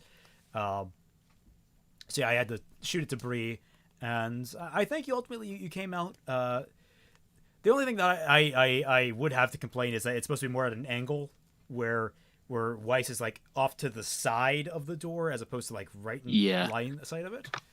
I'll post it in the chat now, but I kind of based it off the shot from the actual show of the hallway. Oh. Oh. I never noticed that there's a. Sorry, I didn't mean to do that. I'd never noticed that there was a whatchamacallit, a little light there or on the ground. Is that a light? Is that a texture? What is That's that? from a window. It's light from the moon. Yeah, coming in from the window. Well, it's weird because it's because it's different color flooring. That's why. Okay. Yeah. Yeah. There's a rug there. Yeah. Yeah. Damn, that was a good catch. I wouldn't have thought to like grab that.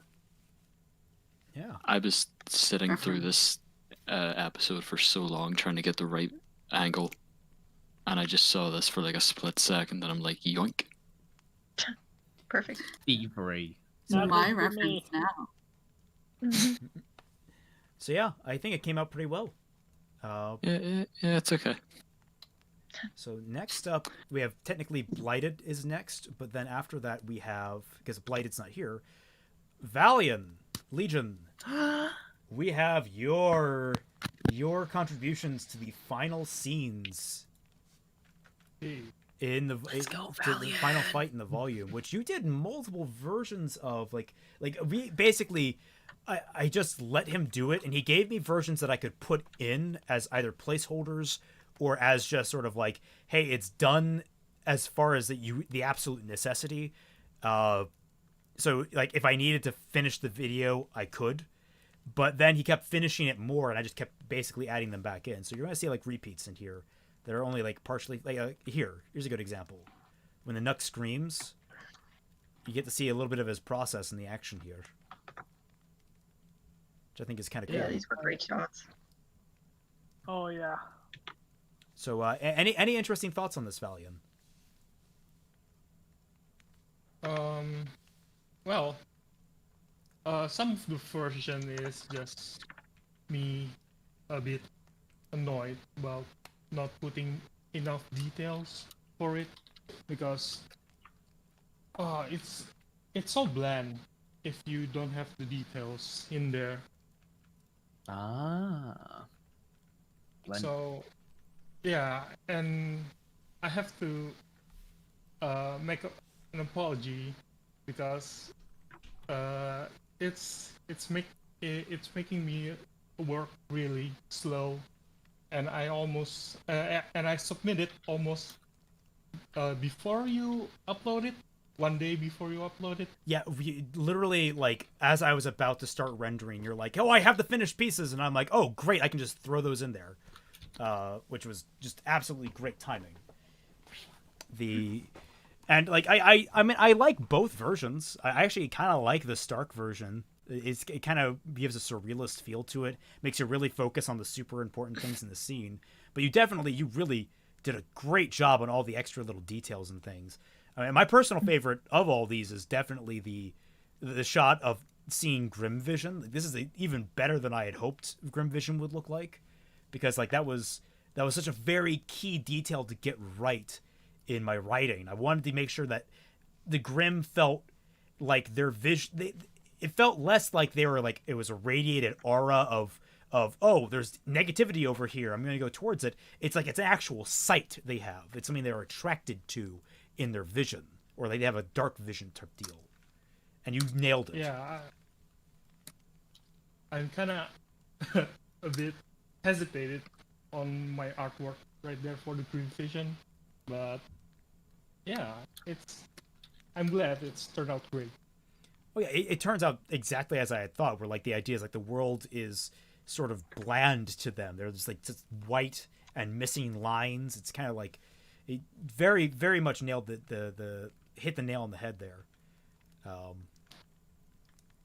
Of course, like probably the one that had the most important change to it when you added the details was when Ren slammed his hands down and covered Ruby and Crow, because that one, like, actually that was missing that important detail. Like you didn't see the gray in the. You go. Okay, so okay, yeah, I didn't want to. Yeah, the semblance effect. It's I kind of forgot about Rand semblance for a moment. Oh yeah, it's supposed to do grayscale thing, because Rand semblance really doesn't stand out. I mean, it really doesn't, but like that's kind of like the key to it. It's supposed to be sort of a stealth semblance, and it's really great for that. And then we have Ruby leading her uncle away. So yeah, I mean overall, just a lot of great work going on here. Yeah, and I kind of want to ask about the Ruby's expression on my last image, because I kind of hesitate about how Ruby's feelings is. Is she supposed to be worried or I mean, I can't confused. Her expression, I think, was perfect here, where it's worry, it's a little bit of anger, it's a little bit of like she's just there's a lot of frustration on there. You can tell that she's got a lot going on in her head at the moment, and especially when you add on that she's carrying her limping uncle, it's like, okay, there's a lot going on here that we gotta just kind of she's got going on, and her face expresses that, I think, just fine. Yeah, I'm kind of hesitate about her expression, because your description of Ruby is just the situation, not his mental state at the moment. So yeah, I kind of improvise a bit, and I think it came out great. I'm glad this turned out great. Yeah, I love it. Anyone else? Any more thoughts? I like background. Oh, sorry. I was just gonna say the backgrounds always floor me. I remember we watched this live and everyone was like, "Yo, background." The backgrounds are really good. I just wanted to comment how I like how in the first shot when they're all like on. I couldn't help but notice how Ruby's cape was kind of swooshed off to the side, so you could hear. I just thought that was kind of funny with her pose and everything. It's a nice drawing. I just thought it was like kind of funny how her cape went off to the side like that. Yeah. Yeah. It's a good attention to detail. Just cloth kind of has a mind of its own when it's behaving. Part of the reason it's so hard to animate. Just the grim vision and then having the actual shot, like with all the color afterwards, added so much to the I don't know how to say, like the dramatic feel of the scene. It was so cool, and we all did freak out. It was amazing. Yeah, I mean, like really good. That is part of the thing. Is like Grimm don't see color. Like that's kind of a weird juxtaposition when I was thinking of that idea. that came to me after I'd written it. I was like, huh, that actually makes a lot of sense that there's a big emphasis on color, because it's the one thing that Grimm can't see. All they can see is in black and white.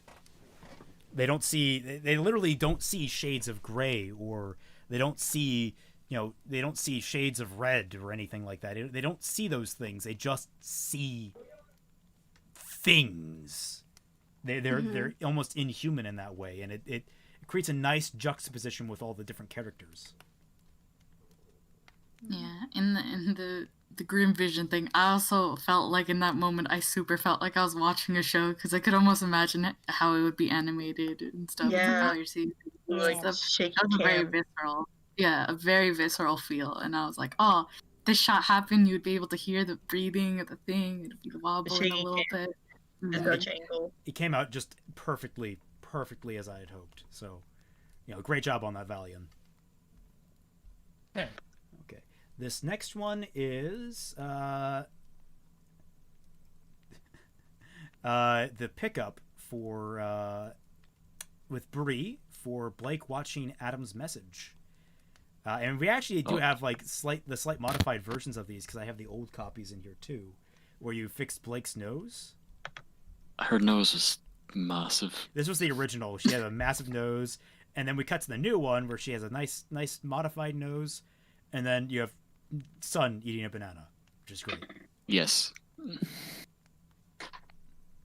So yeah, I don't really know what to say about this. This is the worst drone. This is easily the worst one I've done. The second one. Of their faces. Their faces? I think it's nice. Yeah. Blake has a weird head. I think like if anyone looks weird, it's Sun. He has sort of like a Jay Leno thing going on with his chin there. Jay Leno. Like it's like it feels like it's like his head is too long. I did these two and the Weiss one like all in a day, one after the other, which is probably a bad idea. Well, hey, I come to you because you're fast. That's one of your best skills. Yeah. So I don't blame you. I'm fast. I'm not good, but Oh, no. You're always improving. yeah. No self-deprecation. What I say at the beginning of the stream. Oh boy. Everyone did it well. Yeah. Everyone's such a cool artist, and I'm fucking jealous of all your skills. God. I'm jealous of everybody here. Ditto. Can I ask some questions to the drawing? Yeah. It's more like, shouldn't the banner down the house should be on fire? What? It's forever on fire. I mean, that is a it was only the adjunct room. It was the extension to the house that was on fire. Oh, okay. Yeah. Like that was the reason I established that, is like that was one piece of geography. I was like, okay, I need to clarify this stuff. Okay, so they added like a tack on to the house. They added like that's where like the library room was, where Ilya fought Blake, and that's what caught fire. And they managed to put that out before it reached the rest of the house. Oh, okay. Totally isn't a continuity error. We're going to ignore it. Okay. I'm trying to remember what I did for this drawing. I think I used a bit of Adam concept art to get that angle of him. And there's like a very faint blue glow around the hologram as well. The fun part about this, at this angle, it looks like he's wearing a skirt. It does. I thought that while I was drawing it, and I just decided to leave it. Adam wearing I didn't. Adam walks around wearing a pencil skirt all day. I mean, we all know he's a very. So we gotta revise the concept art. We gotta redo it. Redo the design. In a pencil skirt, please, God. But yeah, I think you did a good job on this, Bree. Good work. Thank you. Next, we have Evening Studio, who again isn't here, and I love just. God damn that ocean. God damn, the Evening Studio is great. Ash also isn't here, so we can't talk about cuddly Cardin Velvet stuff. But we are on to the big one that I think Moopa wants to talk about. We'll have to, since Butterfly's not here, we'll save it for the next one to talk about the character designs. That's all right? Yeah. And we're already Sure. almost 3 hours here. We're already way over time, so I don't think we should unpack everything that went into the designs right now. But one design we can talk about is our good old bully boy Adam. Hey. With your drawing of the throne room scene. Yes, the one scene illustration I was able to do after doing all the reference sheets and stuff. Yeah, and so any thoughts you want to share on this particular piece? Okay. So something that I thought was kind of funny in the back of my head while working on this piece was I was kind of testing out an experimental method of illustration with it, which probably wasn't really very fair for sort of semi-official kind of project. But basically, the method I was trying out, which I don't normally do, was I painted it first and then I drew and sketched on top of the painting, and then I did line art, and then I went back to the color layer and cleaned up all the colors so that they would fit within the lines that I drew on top. So that was kind of an interesting sort of reversal of the usual kind of process that I think a lot of people have, where I just started with colors and then sketched and line arted and drew. I think it came out really good. Yeah. I paint in black and white, so I'm like, how the hell do you color?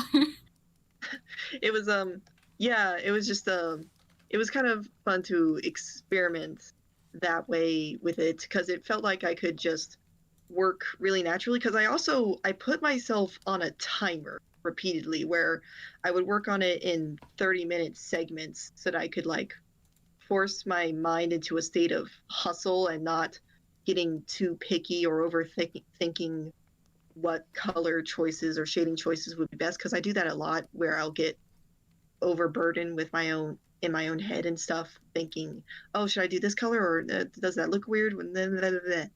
And yeah, so that was also another thing where I kept putting myself on a timer to keep myself on track. I had a question about the colors. Did you pick those from the references of like the courtroom and like your designs, or how do you go about that? Well, I had a hard time finding decent reference material of the throne room, but I did manage to find like some references, and I just tried to like visually match it as well as possible. I didn't like color drop it. I just tried to like guesstimate more or less really about like, okay, so if it's that color, then it probably looks a little bit like this, and then if I layer this other color on top of it, that's going to make it look like that. So it was pretty much just me kind of visually guesstimating based off of the references from the show. And yeah, so another thing I just want to comment about my process, I'm actually kind of like sort of really shitty about like references and stuff. Like if I need a specific pose, I'll just use Google Images and stuff. But with this particular drawing, I kind of went further than usual in that I posed the scene myself, where I timed it so that I was out on my front patio when the light from the sun would be at the exact angle I wanted. And I got my mom to come and take a picture of me while I sat in a chair with a model sword. And I pretty much, and I use myself as a reference for this to like get the pose and the shading and the lighting all correct. Damn. Which is something I don't normally do, because I just usually just grab whatever I can find on Google and Frankenstein stuff together. That's another way to get a reference. It's really good. I've done that a lot when I had like a hand pose, and I'm like, where the fuck does fingers bend? I'm glad I took the time to do that, because I think it worked out pretty well, because I remember like in some instances where I didn't quite know where shadow fell, and it probably wouldn't have come out as good looking as it did if I didn't pay closer attention to the reference I made for it. Yeah, I always thought of this as like the sexiest Adam, and it's probably because you took that picture, because it's like such a natural pose, that because you've gotten the proper reference for that angle and stuff. It's just you really feel him like in the back of that chair, just being like smug little asshole, you know? Thank you. Thank you. Although it's funny because like in the actual reference, expression is pretty neutral, because I figure I'm better at just drawing. It's just because I practice with them a lot. But, yeah, I'm glad the pose worked out really well. Yeah. Oh yeah, totally nailed it. I'm jealous. Got some I wish I Chad. got to draw Adam. Got some Chad Next time. freedom fighter Next time for energy. sure. Next volume. Well, you can also just draw him now whenever you want, really, just as like casual art. You're right. Yeah. You're right. Oh, Gesture okay. drawing is definitely something I'd have to practice to, like getting the poses down and everything. Oh, I got a And- good website. I can link you. Live drawings, live models. Oh It's yeah, I really know about the yeah. It's an awesome resource. Okay, so yeah, so moving on, we have two more to talk about. We have Redlock's final contribution, which was Yang and Neo chilling out on the bike, looking at the map. Yeah, so that one. Perry, why do you do this? Just Yang and Neo vibing on the bike. What do you mean? Oh God, Why do Perry. you... The whispers. All You right, freak. okay, quiet so that Redlock can talk, because it's a little hard to understand him, but just make sure he comes through. So what have you got to add here? Yeah, so to keep it short, I really enjoyed making this one. Yeah, the funnest part was actually on Neo. I thought about how she would basically ride a bike, and well, I can't think of any other way other than side saddle. Of course, like what other option is there? You know. Yeah, I think making her ride side saddle was the right choice. That she came off like that just feels very natural for her. I don't know if we have. I mean, I guess we actually got confirmation in the more recent episodes because of how she sits on the outside of that jet thing that they were flying in the one episode. Like she likes it's her seeing side saddle just feels super natural. Exactly. I predicted it. Okay. Other than that, don't really have that much to say. It is what it is. Okay. Well then, because I don't really have much to add. I mean, it's again very self-explanatory. Good stuff though. We can move on to the final piece because we've been on for 3 hours. I know a lot of us. We can save it for next time. What's this final piece? We could. If it's my final piece, we can save it for next time because I also want to ask artist questions next time around. We can just do it now and then do the extra comments and things later on. Yeah, because like I think there's like a lot of people in the artist team and outside who want to design stuff. So and that's like a whole thing, a whole lecture on its own. So yeah. So are we? What's the consensus here? Do we want to do the last image or do we want to save that for next time? Who's the last image? Is it? These are the last images. Oh, several last images. Yeah, it's your 3 images. It's Coffee's last. It's your last images. And save it for next time. Okay. Okay. All right, well, save it I for want next to time. talk about it. Yeah, especially since there's like Roman's redesign involved in it. Yeah. Yeah, I want to. Yeah, it's not like I want to talk on forever about, but we've also just been going long, and it's fine if I can probably join the next stream. Okay. All right. Well, at the very least, just to be like, hey, I drew this. It's how I did it. Did a thing. Okay, well, I want to thank everyone so much for joining us. There, as you can tell, there will be a second stream covering all the Sketchy Huntsmen stuff.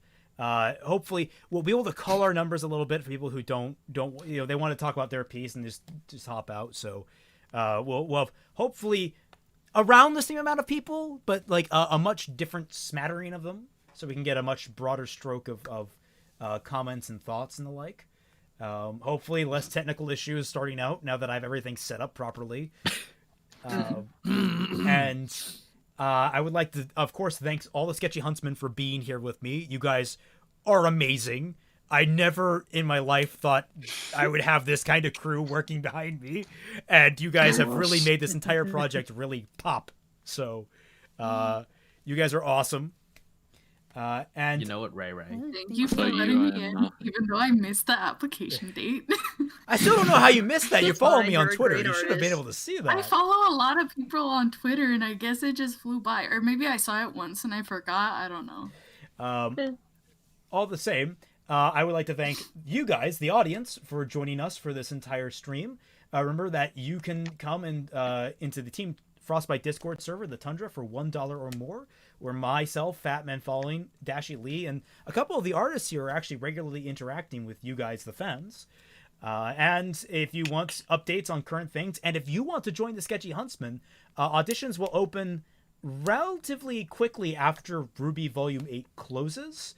You can pay attention to that on my Twitter, Raymond_McNeil at Twitter, at Raymond_McNeil on Twitter. You should keep an eye out there for all updates and regular postings.